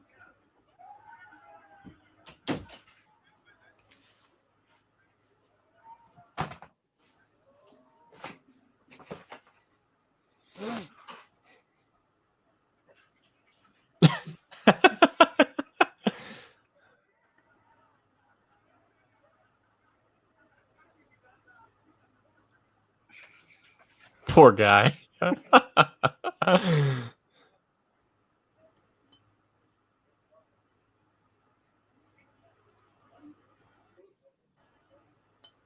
What's the drink of choice in Germany? What is it? Outside of beer, what is it? What kind of alcohol do they drink? Is it vodka? Jägermeister. Oh, good call. That's probably true. That's disgusting. I don't know. Is that racist? I'm sorry if that is. It's not racist. It's a German company. I used to like that. It's so disgusting. Oh, you like black licorice? No. What's wrong with you? No, here's the thing. I always hated black licorice. Always. But I used to like Jägermeister when I was younger.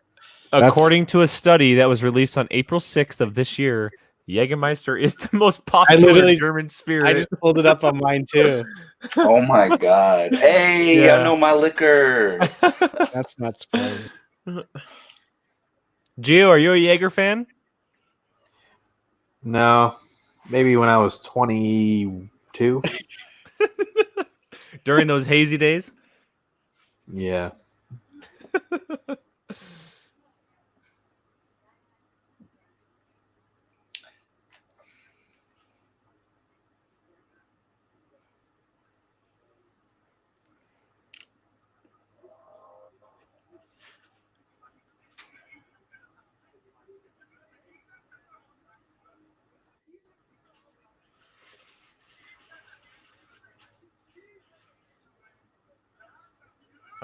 I love his mug. I want that mug. This is totally how a drunk person would be, because even I'm getting annoyed. This is how Jacob was at the AMC party. Wasn't that bad. But that mug where the lid opens, Yeah, that right? is so cool. That's dope. My grandpa has so many of those. Dude, Brian, hook me up. Uh-oh. Hey, there he is. There he is. What's up, buddy? Mr. Barnes in the house. Hey, let me do this for you real quick. That way you're 100% caught up. I'll share this for everybody too. We are right there. We're about an hour and 18 minutes in. Okay. We're in the restaurant scene. Ooh, okay. Netflix goes by tens, by the way. So just So if you want to hit it around like an hour 20 or something, and then we'll let you know when we're at an hour 20. Okay.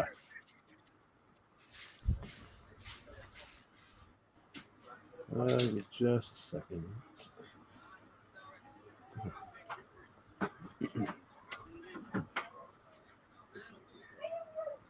Trying to connect my headphones.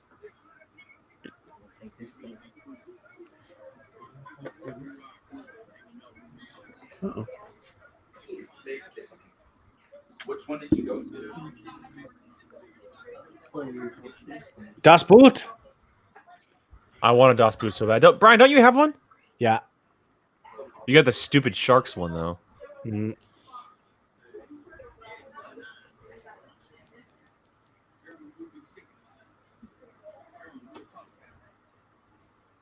All right.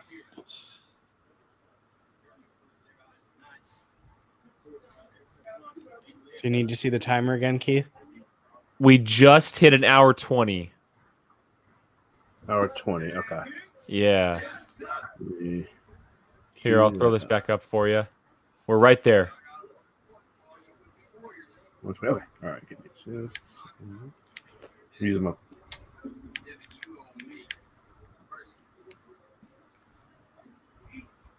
There we go.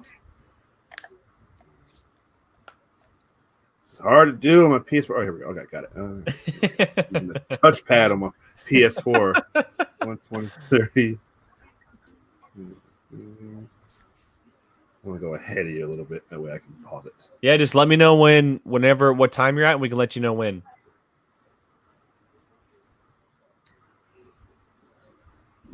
All right, I am stopping. I just stopped it at 1:21. All right, cool. We are hitting 121 in 3, 2, 1. Cool. Okay. Wait.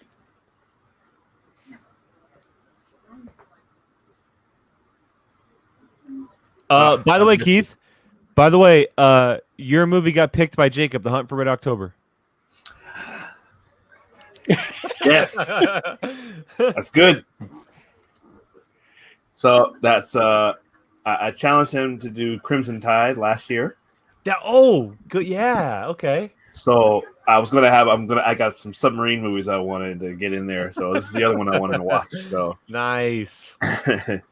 You missed our Jackie Brown conversation. Yeah. What? Why would you have a Jackie Brown conversation without me? It was Jacob's fault.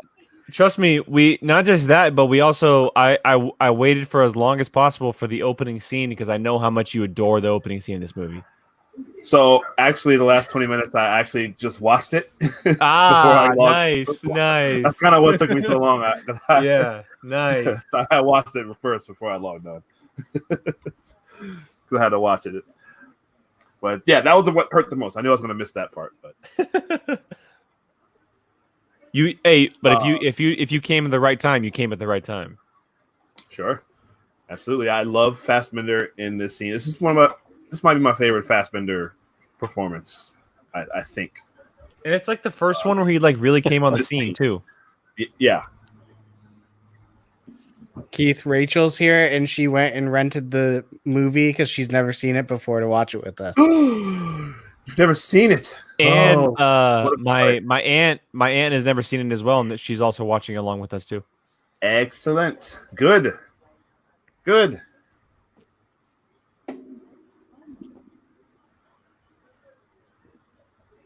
See that Jacob, that's what you're talking about there. That laugh from Fassbender, even though it's a laugh, it's still scary as hell. Oh yeah. Excuse me. Well, he's so annoyed. and I love Stiglitz as well. I love this guy, but they're so annoyed with the situation. They just want to get the information and get out of there.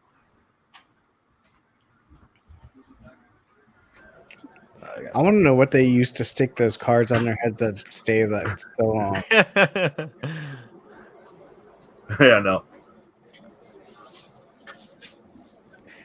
Maybe it's those. You know, they have that sticky that you can put on your wall instead of tape or. Oh yeah, yeah. Like the double-sided. Something like that.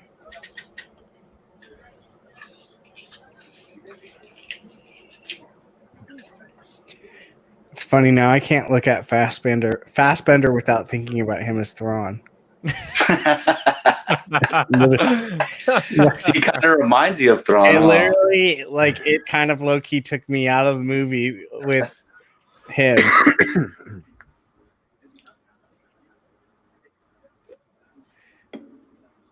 Love Diane Kruger in this as well. She's really. That's what I said.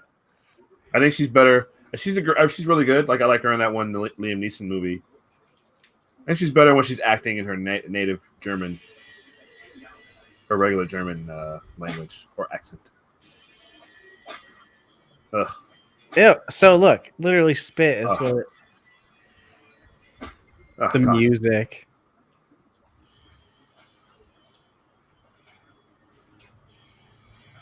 I think I'm still slightly ahead of you guys. Hold on.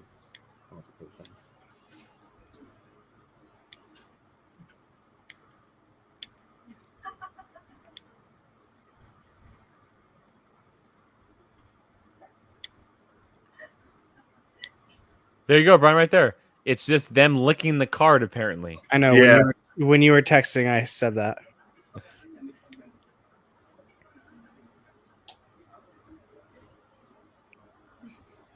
Ooh, should we play this? Maybe we should play this. This would actually be fun over street. We should play this. This would actually legit be fun. Yeah, with like movie people. Yeah, or like maybe just movies in general. Or yeah, right. Because they have that game. What's that game called where you do it with your phone? What's that game called? Heads up. We can do Heads Up. Yeah, we can do a version of Heads Up. Yeah.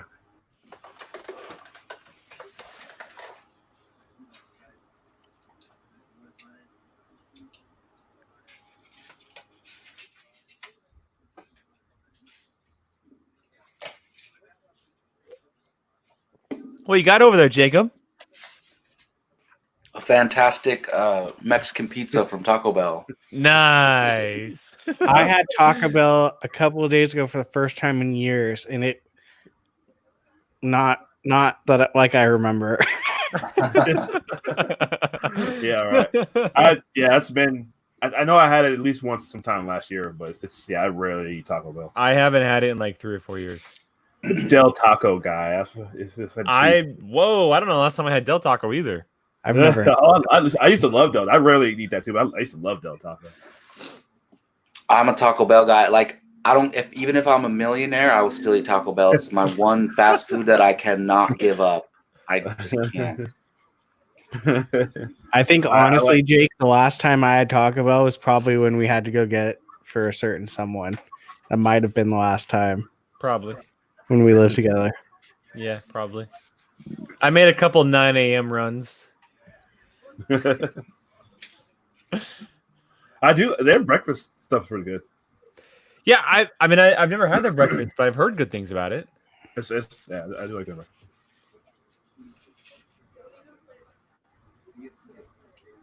So, Keith, one thing that we've talked about so far while watching this is that Tarantino is so good at picking the right times to hold cameras on certain scenes. Like the opening scene, right? It's 20 minutes in one room.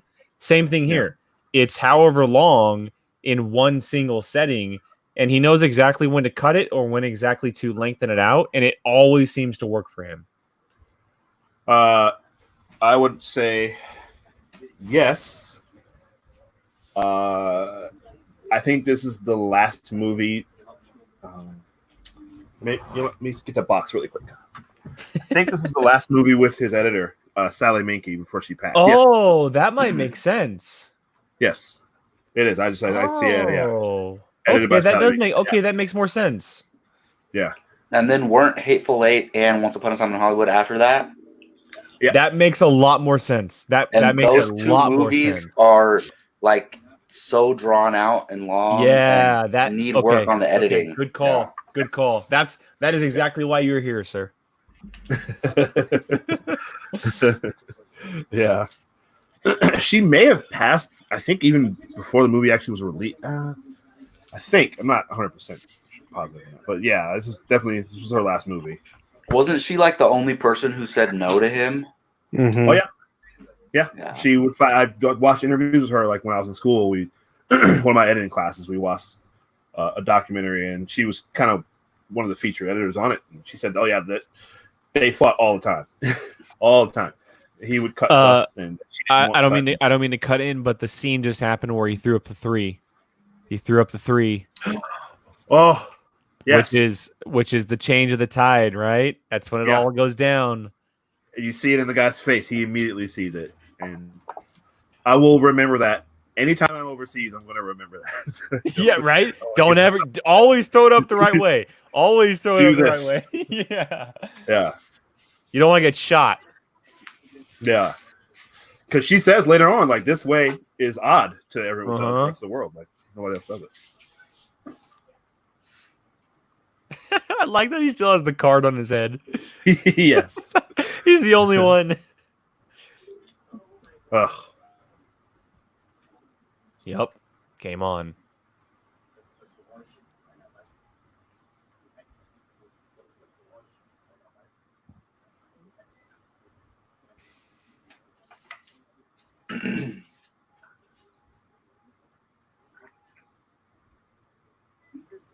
I wonder if anybody's ever done a master cut of Fassbender's scenes from Inglourious Basterds and the X-Men prequels, because he's a Jew who loves hunting down Nazis in both movies. Yeah, that's so true. Like, do you guys remember that? Do you remember the final scene from First Class where he was at that bar with the Germans? Yes. I actually just watched that on YouTube the other day. Incredible scene. Yeah. Yeah. I love that line. Yeah, I'm a real Frederick Seller.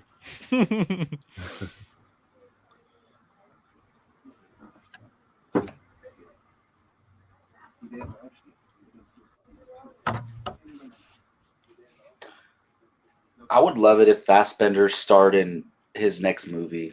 Like, yeah, brought it back. You know, like as one of the leads. Agreed. What's he doing? I know he had the X-Men one last year, whatever. He's not doing a whole lot. Yeah, not doing a whole lot. I've seen him. I haven't heard about him being cast in anything, or like everything outside of the X-Men movies and this and Steve Jobs, like, didn't do so well, like critically, even really. Yeah. Oh, was that one like serial killer one he did? This Iceman or Snowman or something. Yeah, Snowman. That's right. But then he did Assassin's Creed. He did he did the movie. What was it? The Greek, not the Greek mythology movie, but he did the movie with the same director, same lead of Assassin's Creed. Like they did. Macbeth. Oh, Macbeth. Macbeth. Yeah. Yeah. And then apparently that was critically panned. Yeah. Really? Yeah. So they did Macbeth first, and then they did Assassin's Creed together. Yeah. Wow. And I mean, I've never played the games, but he seemed like the perfect choice for Assassin's Creed. Brian, you could probably talk about that more. No, he seemed to really be in it. I've got 3. Oh gosh. No. Jeez. Woo! Oh. Goodness gracious.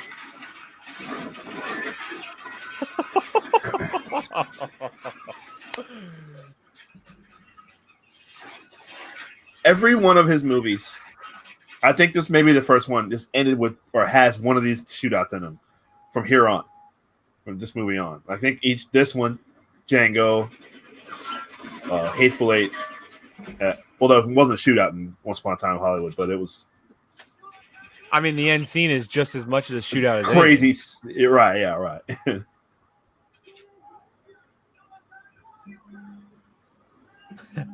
Although Rain, we're American. We're American.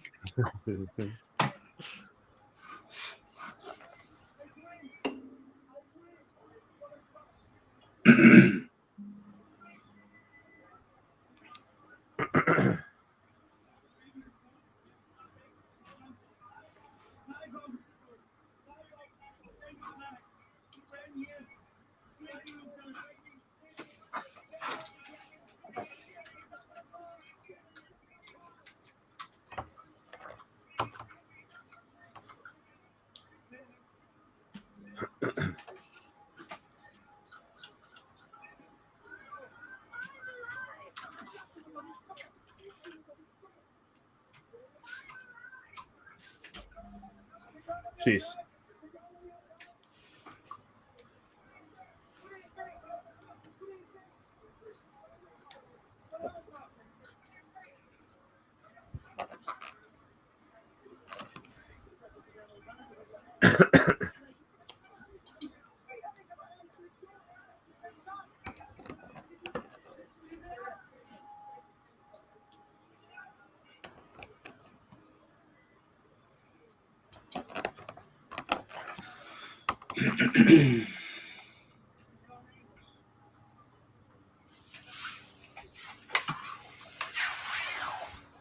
I love this movie.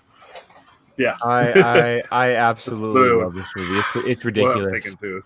Yeah. There's yeah. I don't think Tarantino will ever make another film that tops this movie for me. Really. I think I had it when we did our Tarantino list on Bartley and Barnes. I think I had it at 4. Pretty sure I got this at 4. Really? 4? Oh, Well- you're a hardcore fan of the Kill Bills though, right? Yeah. Yeah. And for that, I consider it one movie. For the sake of that list, I split them up into 2. But I count them as 1. Yeah. For like personally. So I would have it at 3, my third one, but They can't hear you. I muted it. No, you No, you didn't. didn't. Oh, no, you're good. He always does this. it doesn't mute. No, did you just mute the mic? There's a mute. Talk. Does Say it something? switch to this? It might. Hold on. Now you're muted. I muted you. Now you're muted. Yeah, you're muted Yeah. now.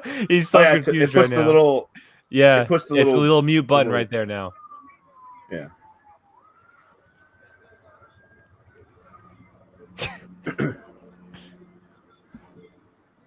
The button on the mic, it doesn't Mexican mute. Santa. Yeah.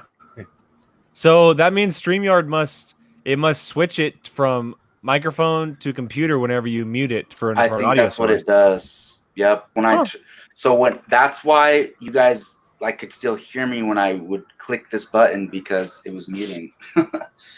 It wasn't muting.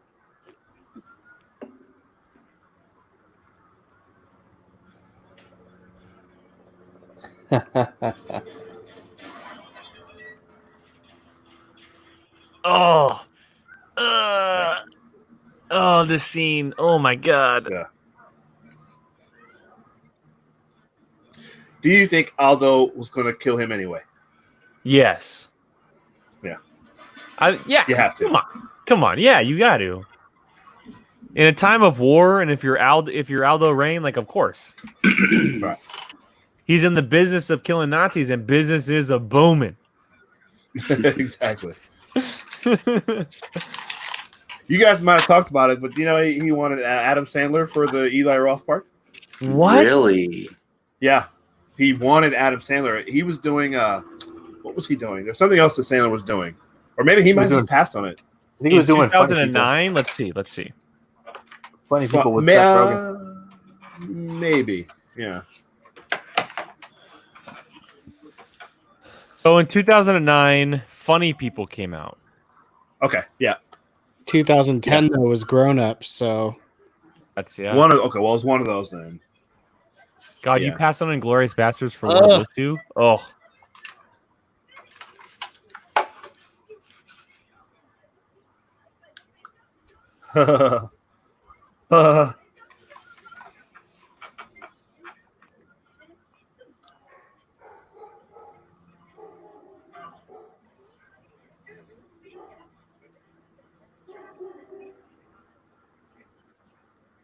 Could you imagine having someone's finger inside a wound like that? Oh my a bullet god. wound.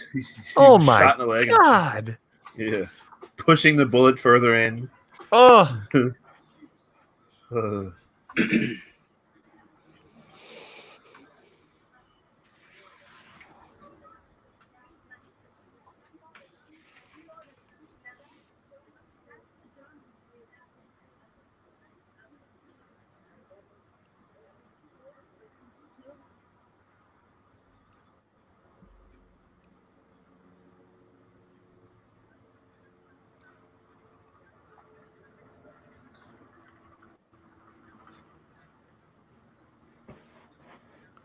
So I asked the question, Keith, a while ago, but what's your favorite, your more favorite role for Christoph Waltz? This or Django Unchained?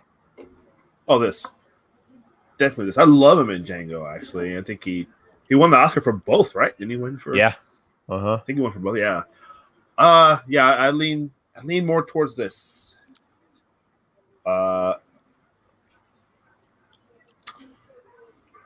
Yeah, Dr. King Schultz. He's man, yeah, that's a good. I don't know. Now I'm thinking about it. I don't know. I think probably this. He just came out of nowhere. Like I don't think anybody. I think it may have been a TV guy in Germany. I think I heard from a reading or something. I don't know, but well, I had mentioned how this movie had kind of catapulted 5 people into like Hollywood fame. Christoph Waltz, Diane Kruger, Michael Fassbender, Daniel Bruhl, and Melanie Laurent. Yeah. All 5 of them. Yeah. She's she's great in this as well. I do love her.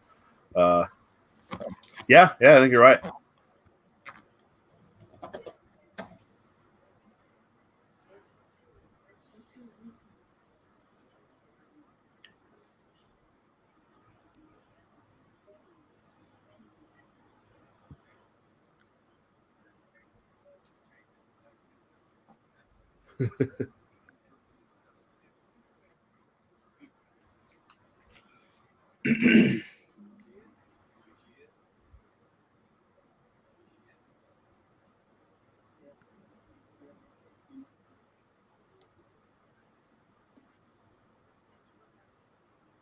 He does a lot of these close-ups.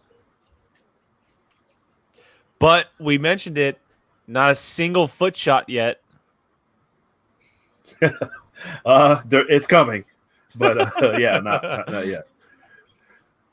It's coming near the end.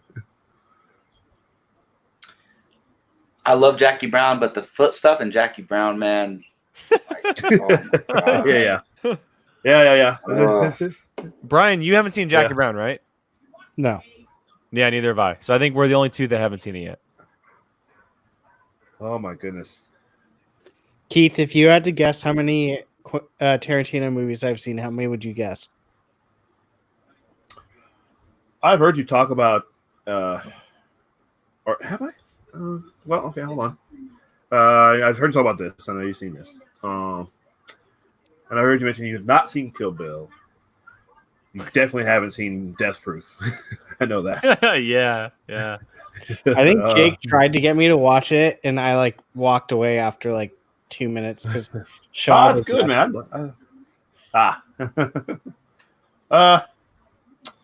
Let's see. So what? This pretty sure you've seen. I'll say 3 that you have seen. Out of let's say 10. This, Django. Django. Did you watch Once Upon a Time in Hollywood? Once Upon a Time in Hollywood. Reservoir Dogs. Okay. Reservoir Dogs. You've seen Reservoir Dogs. I know. Pulp Fiction. Okay. And Pulp Fiction. So 5. That was the one. Okay. That's why I was like, I thought I've heard you talk about that, but couldn't quite remember it. What did you think of Reservoir Dogs? I have yet to see Reservoir Dogs and Jackie Brown. Those are the 2 I haven't seen. Wow, you haven't seen Reservoir Dogs? And what's funny is I have Reservoir Dogs on Blu-ray.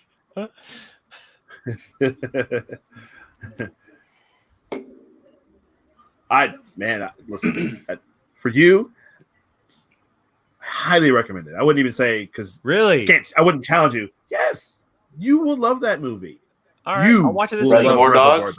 I'll watch it this week. Yes. The thing is, I don't know if Jake would like Jackie Brown, but I know he would like Reservoir Dogs. Yeah, Jake, that actually even surprises me that you haven't seen Reservoir Dogs.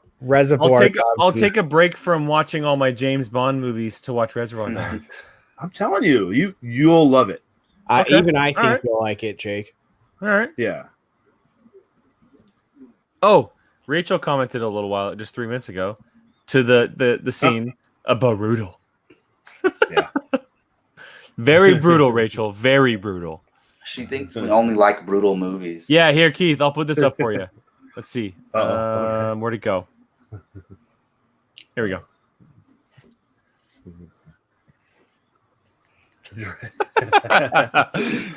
And then give it context to why you said that as well. And then we started talking about watching another movie on here, and she said this. Yeah. She didn't loud suggest it, though. That was them. And then we got into conversation about watching Brian's The Hot Chick and Joanna Man and White Chicks and stuff. Hot Chick. Oh my gosh. Some of you haven't seen it. I've checked on the list, so I've watched. It's kind of funny. Rob It's Schneider. hilarious. What's the one where he's like acts like a dog or an animal? Animal. Animal. No. Animal. Yeah. Yes, ridiculous. He lives in a garage in that movie. Yeah. You know what one I've never seen is Deuce Bigelow Male Gigolo. What? No, I okay. actually like that. The That's- first one. Deuce I was gonna say that's good. actually pretty good. The Yeah, first Deuce one is Bigelow's good. hilarious. Yeah. Yeah. And then they made a That terrible surprised me. sequel of That's- European Gigolo. I never saw that one. Oh, that was With terrible. the other guy. That one's Was it terrible. him or was it the other guy? No, was it was him. him. The guy. It was him, yeah. Was it him? Oh, okay. Yeah. But it was like years later. Gio, what are you snacking on over there, man? Ice cream. Oh, you got your thing? Cheesecake Factory. What? Is he just not talking to us? Gio. Oh, hold on. Gio. Can you hear it? Gio. I think he's. Oh. I think he's. What happened? Oh no! He couldn't. He didn't hear us, I guess. I don't think he could hear. Yeah, I don't think he could hear. That's right. I forgot he ordered Cheesecake Factory. He saw streusel on TV and immediately ordered something from Cheesecake Factory. All right, guys, this is where we are so far. We only have about 45 minutes or so left in the movie. We are just over the hour 45 mark, coming to the heart of the movie where the good stuff starts going to happen in. If you've never seen the movie, get ready, strap in, because it is an enjoyable ride from here on out. I love how she does this. It definitely makes the movie. If you need that timer again, just make sure you comment, let us know. I am happy to put that up.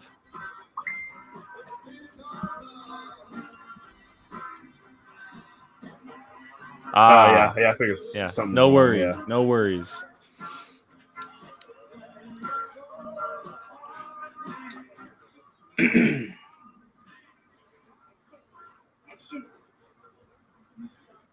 Hold on. This character's awesome. Her little sidekick. Both of them. Yes. Yeah.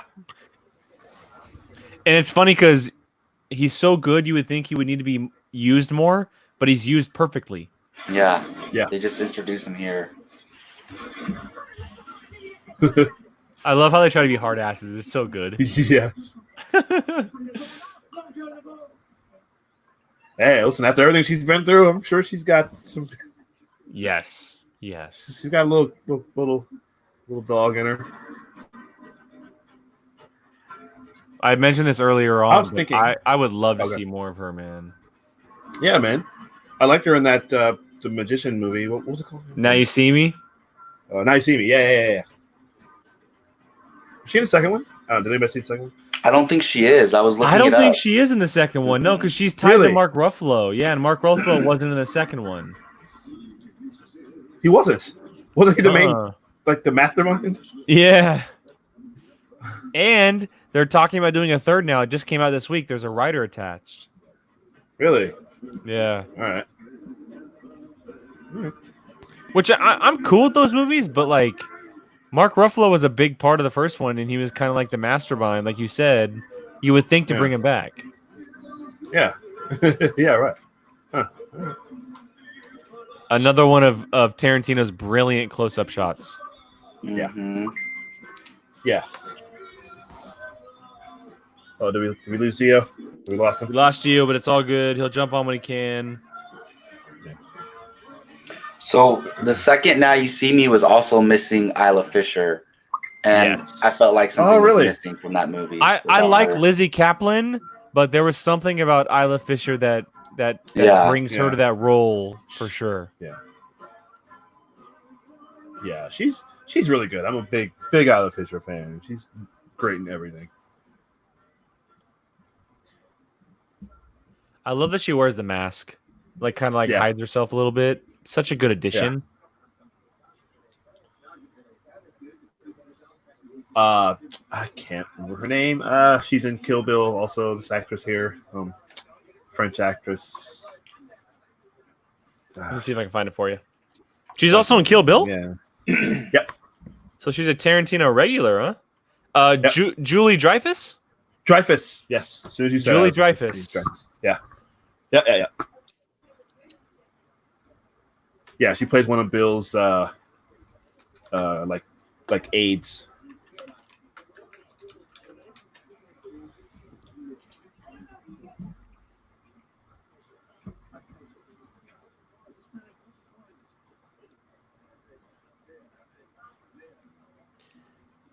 So because I'm the youngest, this was my first true experience with like a Tarantino film.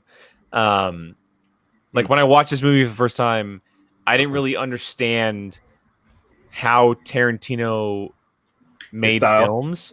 Yeah, and like what his drive was behind stories. And then when you get to the ending, you realize like this guy understands how to make movies, and he doesn't hold anything back in certain sequences. And it's the first of kind of like that alternate-ish type of thing. And I'm not going to reveal too much, but it's why I appreciate it so much, because it's kind of like my first true experience with a Tarantino movie. Because I watched the Kill Bill movies after I saw this. I didn't watch the Kill Bill movies till later on. Yeah, I watched it later on in life. And so this was like my real first experience with a Tarantino movie. Yeah. Oh, yeah.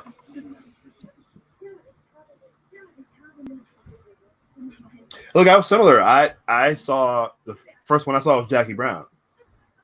Then I went back and watched the two Pulp Fiction and Reservoir Dogs. When those came out on DVD, when those were first coming out on DVD, they came out. Each one came out 2 weeks apart, and the Jackie Brown came first for whatever reason. Then they released Pulp Fiction and then Reservoir Dogs.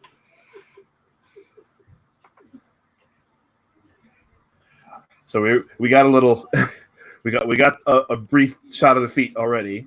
Yes, you are correct. So the rest is coming, but yeah.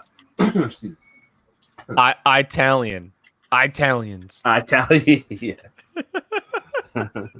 So good. And I love this because he clearly knows. It's just like the opening scene.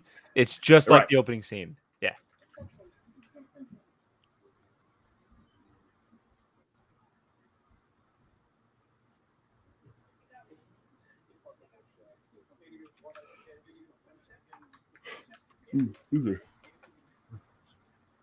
Oh, wait.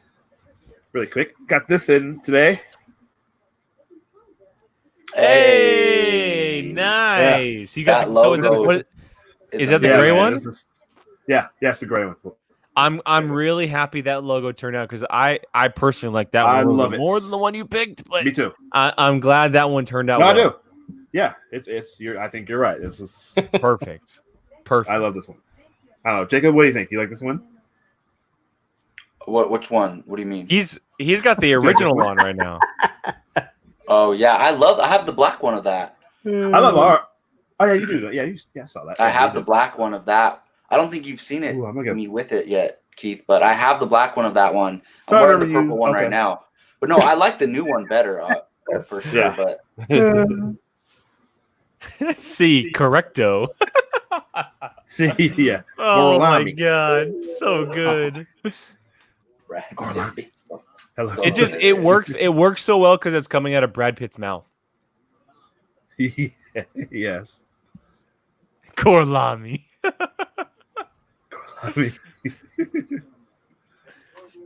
Antonio Margaretti. Margheriti.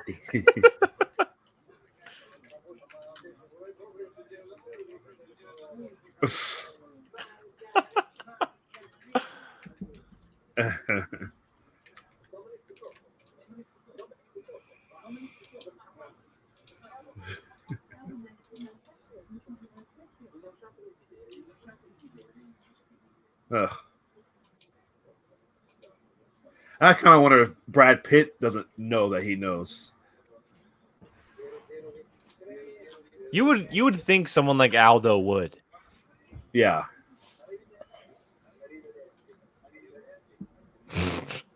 Arrivederci. Total, just like a Texan. He has that Texas accent. Yes.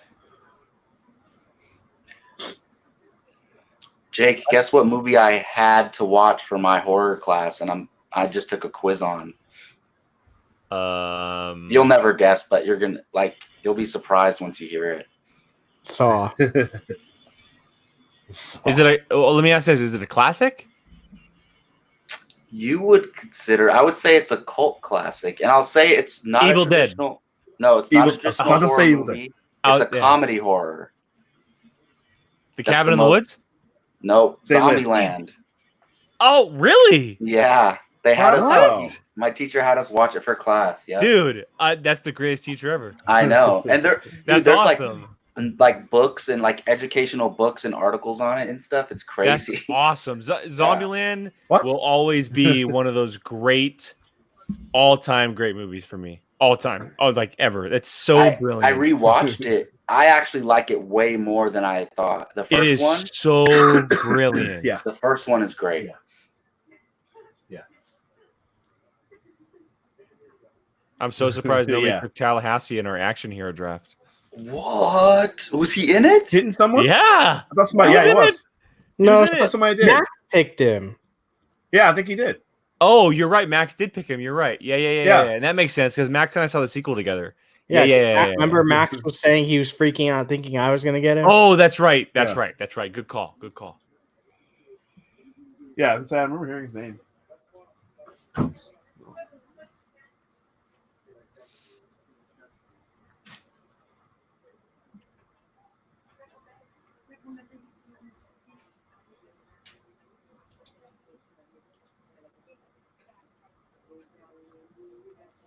I wonder if they had to keep their relationship secret as well. You would think. I mean, Probably where they are for sure. Yeah, at that time, surely. Yeah.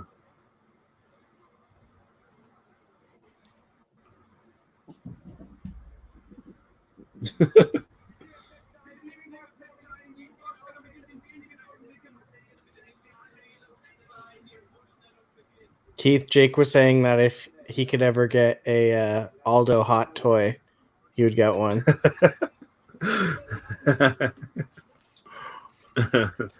Which You one are- will it be this or the? She is Oh, yeah. 100% correct. It is on point the entire film. Yeah. The one I would get, honestly, I don't. That's tough. As far as outfit wise, I like him when he first shows up when he's talking to the recruits. That's what I was gonna. Yeah. Like The cover- American Army uniform, you know. like the Yeah. cover, the poster of the movie.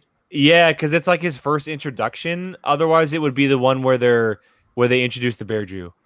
That scene as well. Yeah. So Yeah. I am the direct descendant of the whatever you said. and business, I will never get that line. Got out a of my little head. engine in Business is a booming. Man, I remember seeing that in the trailer and being like, "Oh my god, I've never been so excited." Oh, here you go. Let me see your foot. There you go. Oh yeah, right. Here you go.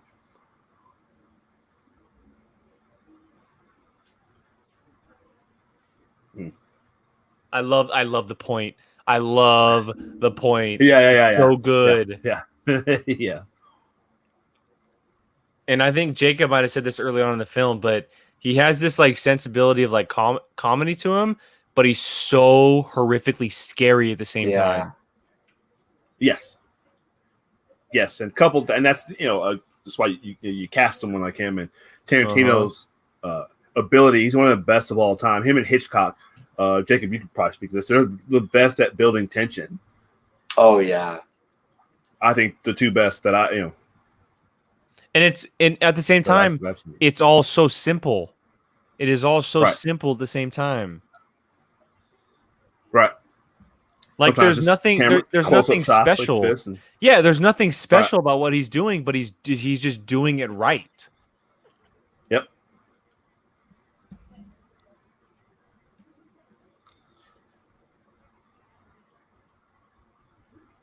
Ugh. God, dude, could you imagine the fear that runs through your body when you feel that? Oh my God.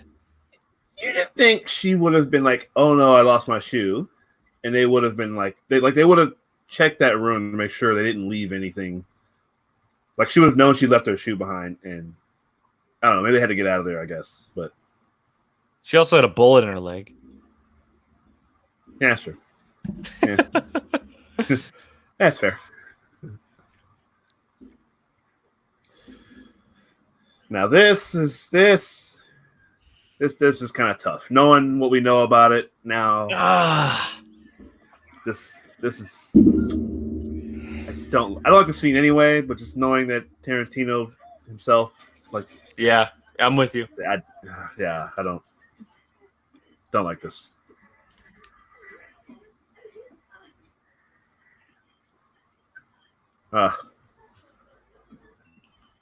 It's seeing the close up, man.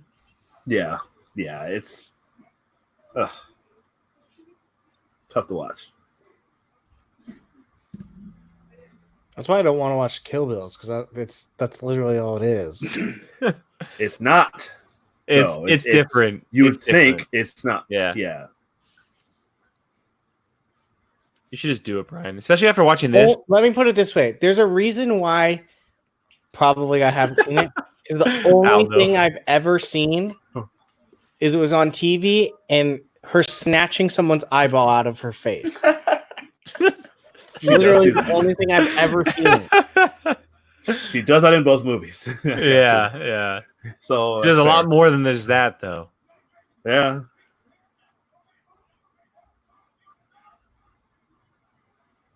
Fucking bratwurst smelling. He's so good. It's pure robbery that he didn't win for this movie. It is pure robbery that he didn't win for this movie. He's better, right? He's better in this than he was in Once Upon a Time in Hollywood. I don't even think Brad Pitt was nominated for this. He's better in this than he was in Once Upon a Time in Hollywood. The problem is he would have went up against Christoph Waltz. Yep. In this. That's probably why they didn't do it, because Christoph Waltz was nominated. Yeah.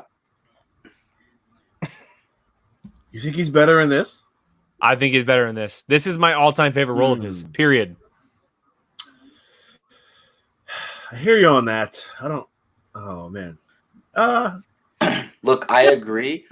I think he is better in this, but the thing is, the characters are so different. His character in Once Upon a Time is so reserved, right? And it's very different. And until the very last scene. This year, the year that this movie came out, the best supporting actor category was way stacked. Yeah, the year that Brad Pitt won in Once Upon a Time in Hollywood wasn't as stacked. It definitely has to do with what's around you. I agree. Yeah. Rachel. So there's the foot. Because Brad Pitt was a lock for Once Upon a Time. Like, let me put that up there. That's good. There you go. Yeah.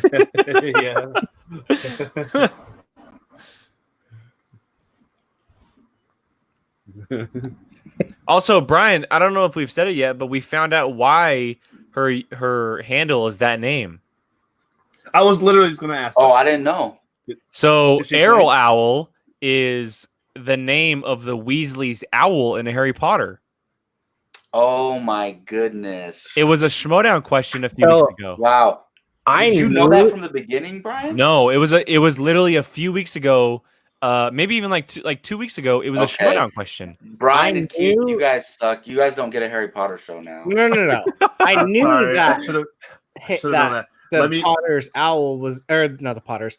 The Weasley's owl was named Errol, but I didn't put the two words together as separate. Let me. So she must her favorite thing must be Harry Potter, and she'll comment obviously, but her favorite thing must be Harry Potter. Maybe. Let me consult the experts here. I just got Oh, there we go. There all we the go. Harry Potter movies on Blu-ray. What was the name of the Weasley's owl? Oh, which one? Oh, The like the Weasleys. family one? Yeah. Errol? Ah, You're right. nice. They said Nice. which one? That's awesome. That's awesome. Oh, because the All right. Weasleys have their own owl. Like each Yeah, of them each have of them their have. own Yes. owl. Yeah. Oh, Yeah. that- Yeah. dude. No. Yeah. They don't? No, they have different. Some of them have different pets. Oh, but some of them they're have not owls, called right? pets, Brian. No, okay, whatever. Well, Right. the Rat Man. But don't some the of rat them guy. have owls? Like Yes. Peter? Yeah. Some of them do, but they But- pick. yeah. Right. There's different animals for it. Right. Like that's why Hermione has a cat. Oh, I just turned my Right. flash on. Also, Don't we're tell me, don't missing tell me. we're missing one of the Don't best tell me. scenes in this movie, by the way, guys. Yes. They just call him Little Man.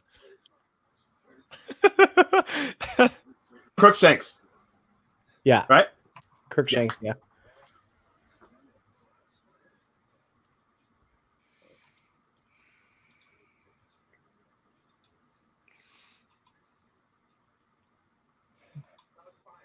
Jacob, is that the guy from The Office you were talking about? Yeah. Yes. BJ Novak. BJ Novak. Yep. Yeah. He was a writer. He's one of their writers, and they just put him in the show. And remember, he was supposed to be. I think it was supposed to be Vulture in Amazing Spider-Man 2. Yes. Really? He was Mhm. the Yeah. doctor, or he was. He was in it. He was. Yeah, he was in it, but he was the Yeah. human character, like who becomes Vulture. Huh. Yeah. There you go, guys.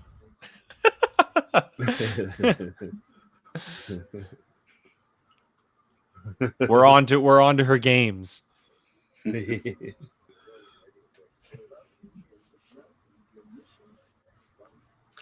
Man, I feel so embarrassed. I thought I was muting when I was coughing earlier, and then I thought I was muting when I was eating pretzels, and I totally wasn't. My apologies, guys. We didn't catch the pretzels. We didn't get your pretzels. We definitely Okay, got the good. coughing. Yeah. Remember when Because I I went said- like this? I thought I was muting it. There you Thank go. Hey, they taught me. I learned all this. from Yeah, them. dude. Charlie is a genius. Genius. Oh, here's another one for you. Yeah, Trevor's- the oh, that's toad, right. Yeah, that's right. That's right. Yeah. toad, Oh. cat, rat, Yeah. owl. All right, I'm going to throw this up one more time, guys. This is where we are currently at in the movie. Only have a little bit left. Just hitting we're at the 207 halfway mark. Got about probably around 15, 20 minutes left. It's getting to the good stuff. This is, if you have not seen the movie, stay tuned because this is where the movie kind of becomes epic in a way, if you will. So.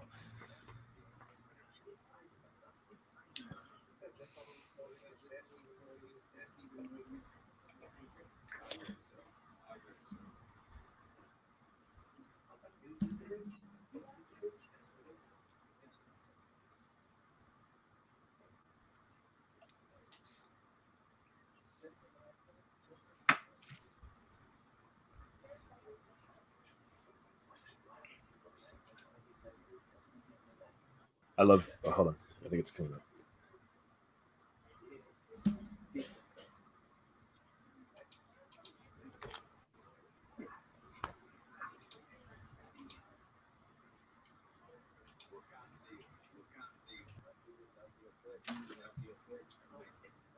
You might be right, Jake. You might be right. No.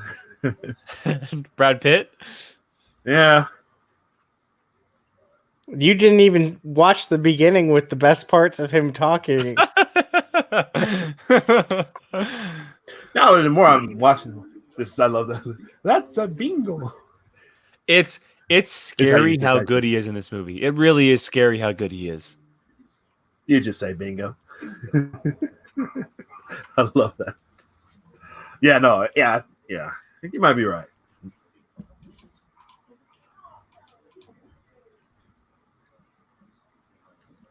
Tarantino just finds a way to bring the best out of everybody. I don't know if it's like the freedom or whatever, but he's a director, just, man. He's an actress. He's an actress director. He's one of those guys that his history. He grew up just watching all these movies and working in that video store, watching all those movies, and he just knows how to. He writes his characters. I know the way he's talked about the way his writing process. Like he writes. Like he doesn't just write for the scene. Just one person says this, then you say this, then you say this. He writes it like it's a real conversation. Like, yep. I write this I would line. like to see him direct Matthew McConaughey. That could be something very interesting. It depends on the role, but yes. Yeah. Also someone like a Benedict Cumberbatch. Ooh, yeah. Yeah. Well, actually, seeing McConaughey in The Gentleman makes like that type of character. No. Oh, Charlie Hunnam. Hunnam would be perfect in a Tarantino movie. Keith, have you seen The Gentleman yet? No, I was actually going to rent it this weekend. My goodness. He would. Looking at it. Charlie Hunnam would be perfect in a Tarantino film. Keith, you're going to love The Gentleman. Yes. Keith, you're going to love it so much. Keith, as of right now, not like I have very many to compare it to, but it's my number one movie of the year. Maybe we should do a watch along to The Gentleman. Well, that might be fun. That's a good idea. That might be fun. That movie, Jake and I'll save it then. Jake and I were I'll save it. racking up watching that movie. Yeah. I just watched the trailer last night or the night before, and I need to watch this movie. I'm getting it's coming to me on Blu-ray and digital on Sunday. You can just use my movies anywhere. Ooh, cool. Okay.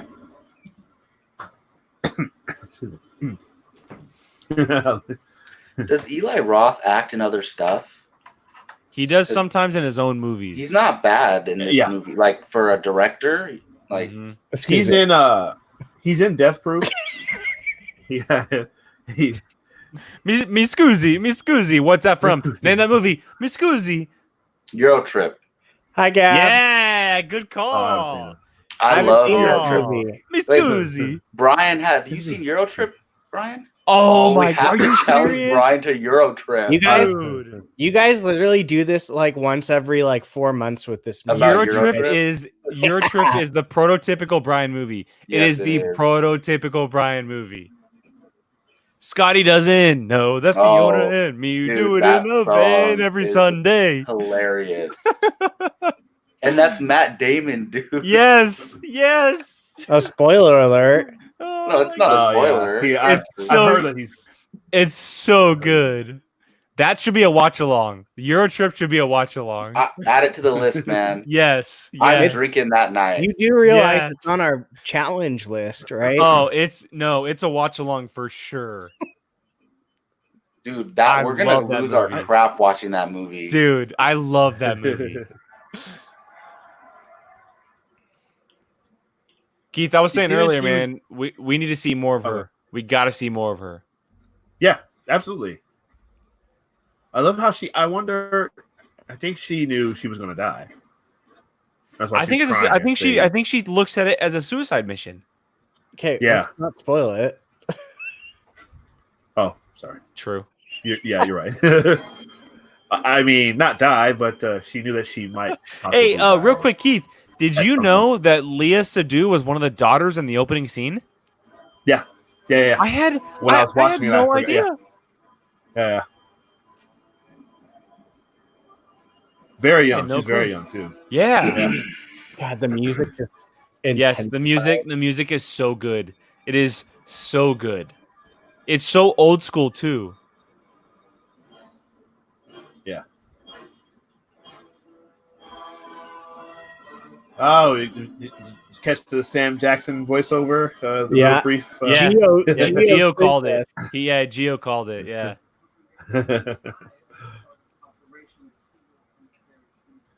There's no Sam Jackson in Once Upon a Time, though, right? That surprised me. I was Like not even a expecting him to be reference. somewhere. Is that Right. the only Tarantino movie? Well, No, this one no. technically, but He's in He's Kill not Bill. in Death Proof. Is he in He's Kill Bill? briefly in Kill Bill 2. He's briefly in Kill Bill 2 at the beginning. At the flashback when they're showing the wedding. Got it. Very briefly, but Jacob said earlier that Jackie Brown is his all-time favorite Sam Jackson performance. yep.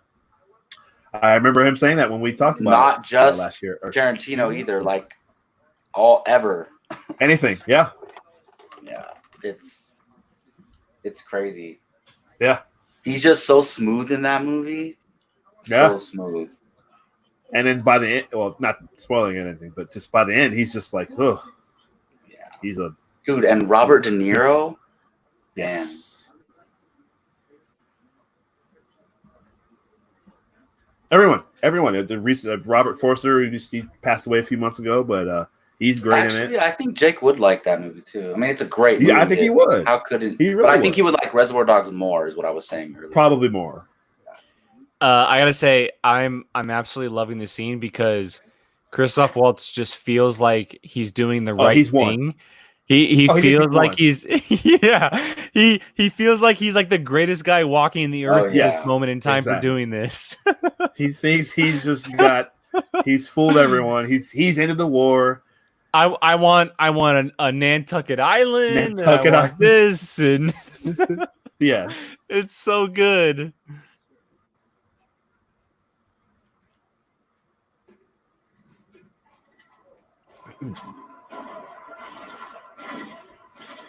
This movie, Eli Roth, they actually shot it. Eli Roth actually directed it. It's about maybe 7 or 8 minutes. It's actually on Blu-ray. The fake movie there. This movie Is, here, it, yeah. is it on YouTube? I would bet it is. I would imagine it I'm is. gonna have to. I didn't know that. I'm gonna have to watch You it. should That's check it out. Dang, I didn't know that. Yeah. That's cool. Mhm.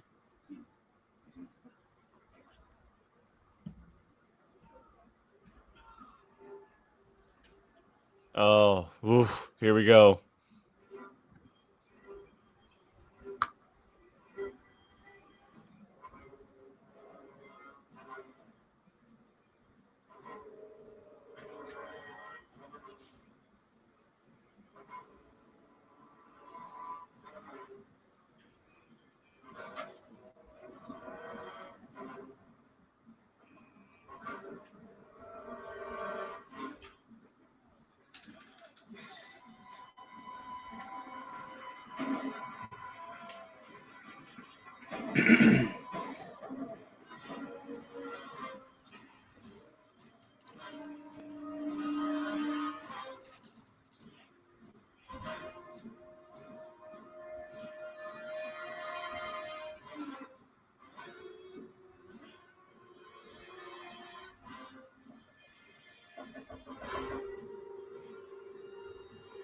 There's this movie with Bradley Cooper. Hold on.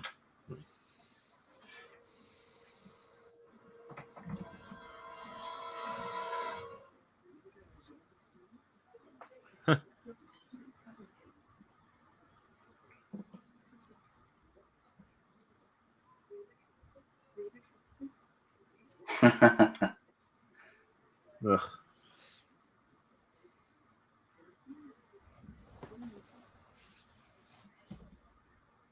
This is, yeah.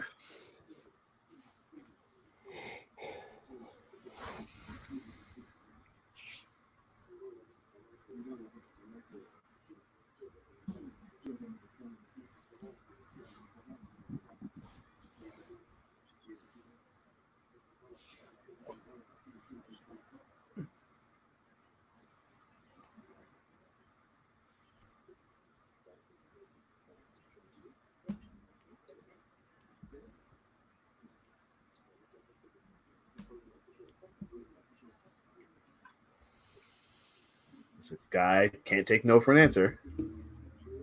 Yeah. That's so relevant to today. Mm-hmm.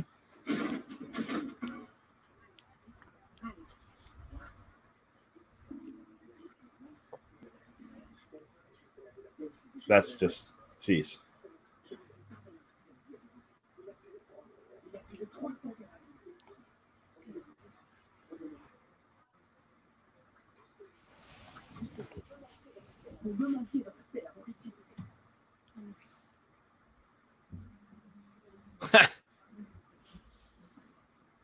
Just look how quick his demeanor changes the second she says Right. that. Exactly, man.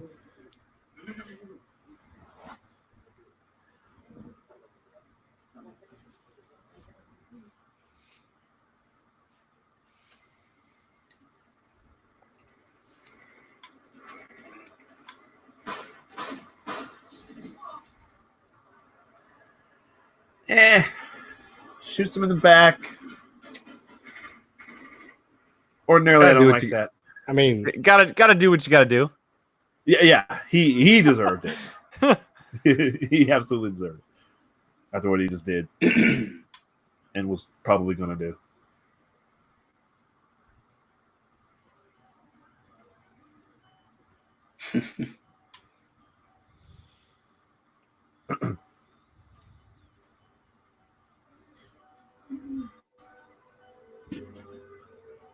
And then this. Good Lord. Yeah, this is tough. I dislike this very much.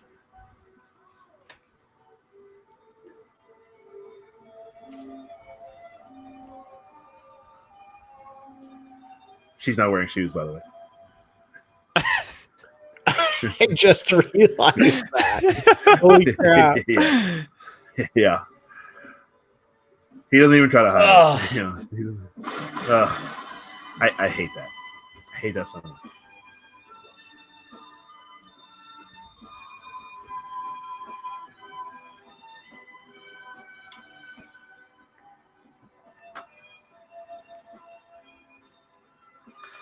Like, you hate that Tarantino made that choice?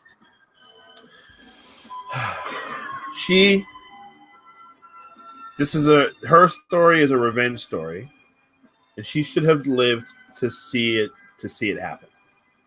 I don't mind that she died. She was going to die in the fire of this theater anyway. But I hate that she died before she got to see her plan work.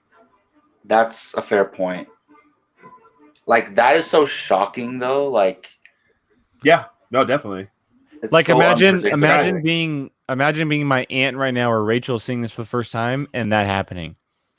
Yeah. That's true. Well, I remember when I was watching it in theaters going, oh, yeah. Shock. Yeah. That's some Assassin's Creed type stuff that he's got. Apparently, those are real. Oh, yeah. Oh, I love the music too. Yes. Yeah. Yes.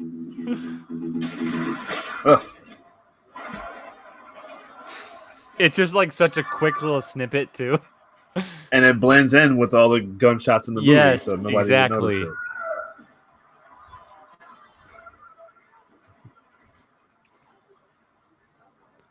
Yeah, I said it earlier, but this guy playing Hitler is absolutely brilliant. He's spot on, right? He's so good. The director. Goebbels.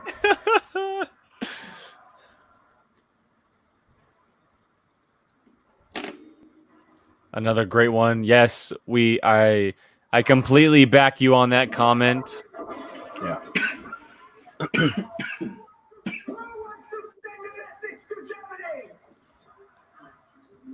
I love this. I love that she does it in English. Yep.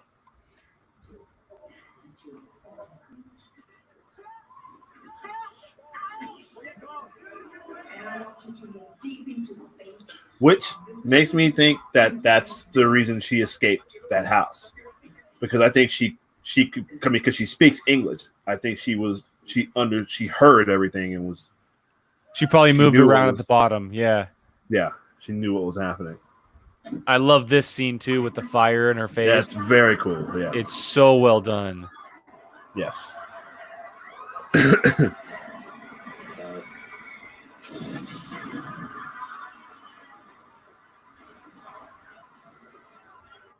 Goodness. This is insane. Their faces.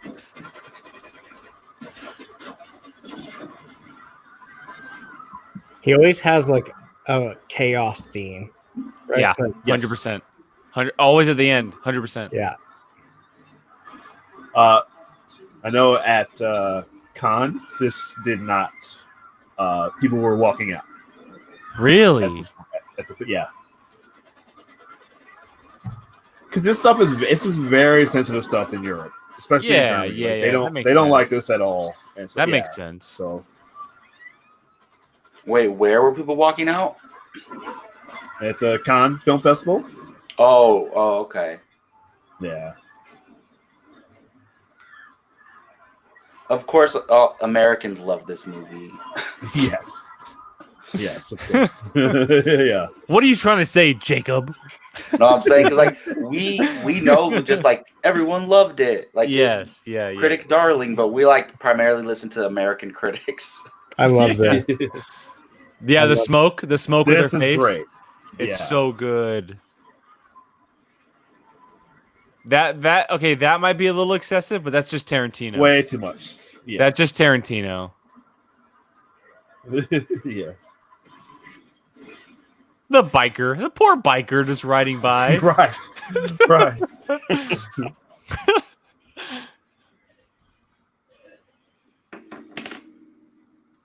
you go.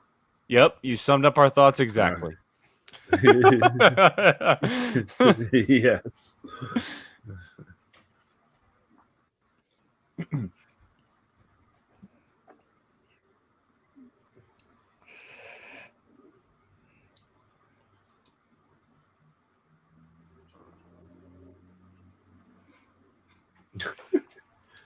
Smug look on his face.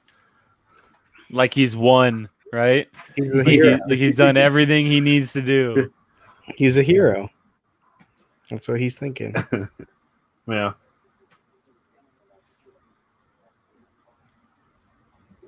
It's like he just won the lottery or something. Yeah.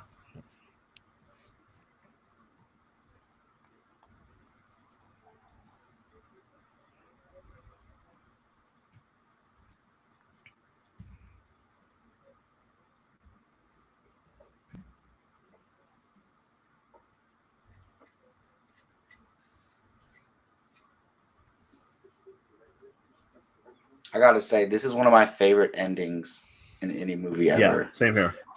Same here.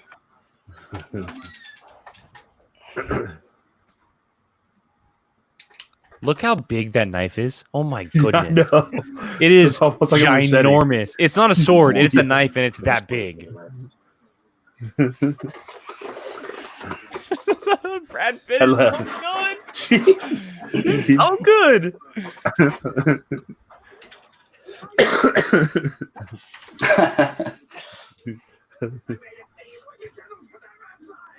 I love his reaction.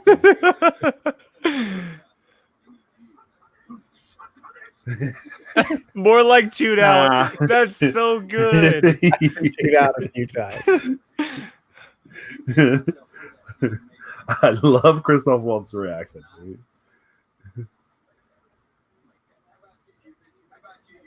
While he's cutting scalp. Oh, God.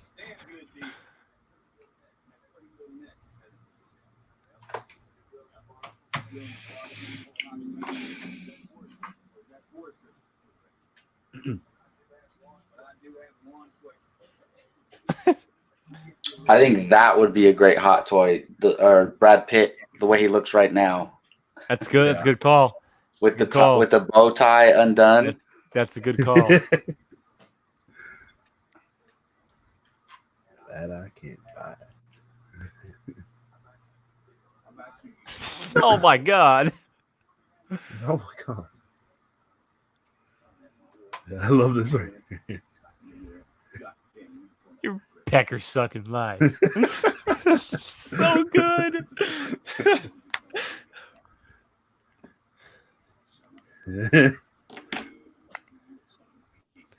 Rachel, you are correct. There will be carnage. Can't miss this scene though. Cannot miss this bad boy. Woo! Jeez. Oh my gosh. Could you imagine? Oh my God. Oh. Jeez. I love this right here though. This is so good. This is Tarantino here. This might be my masterpiece.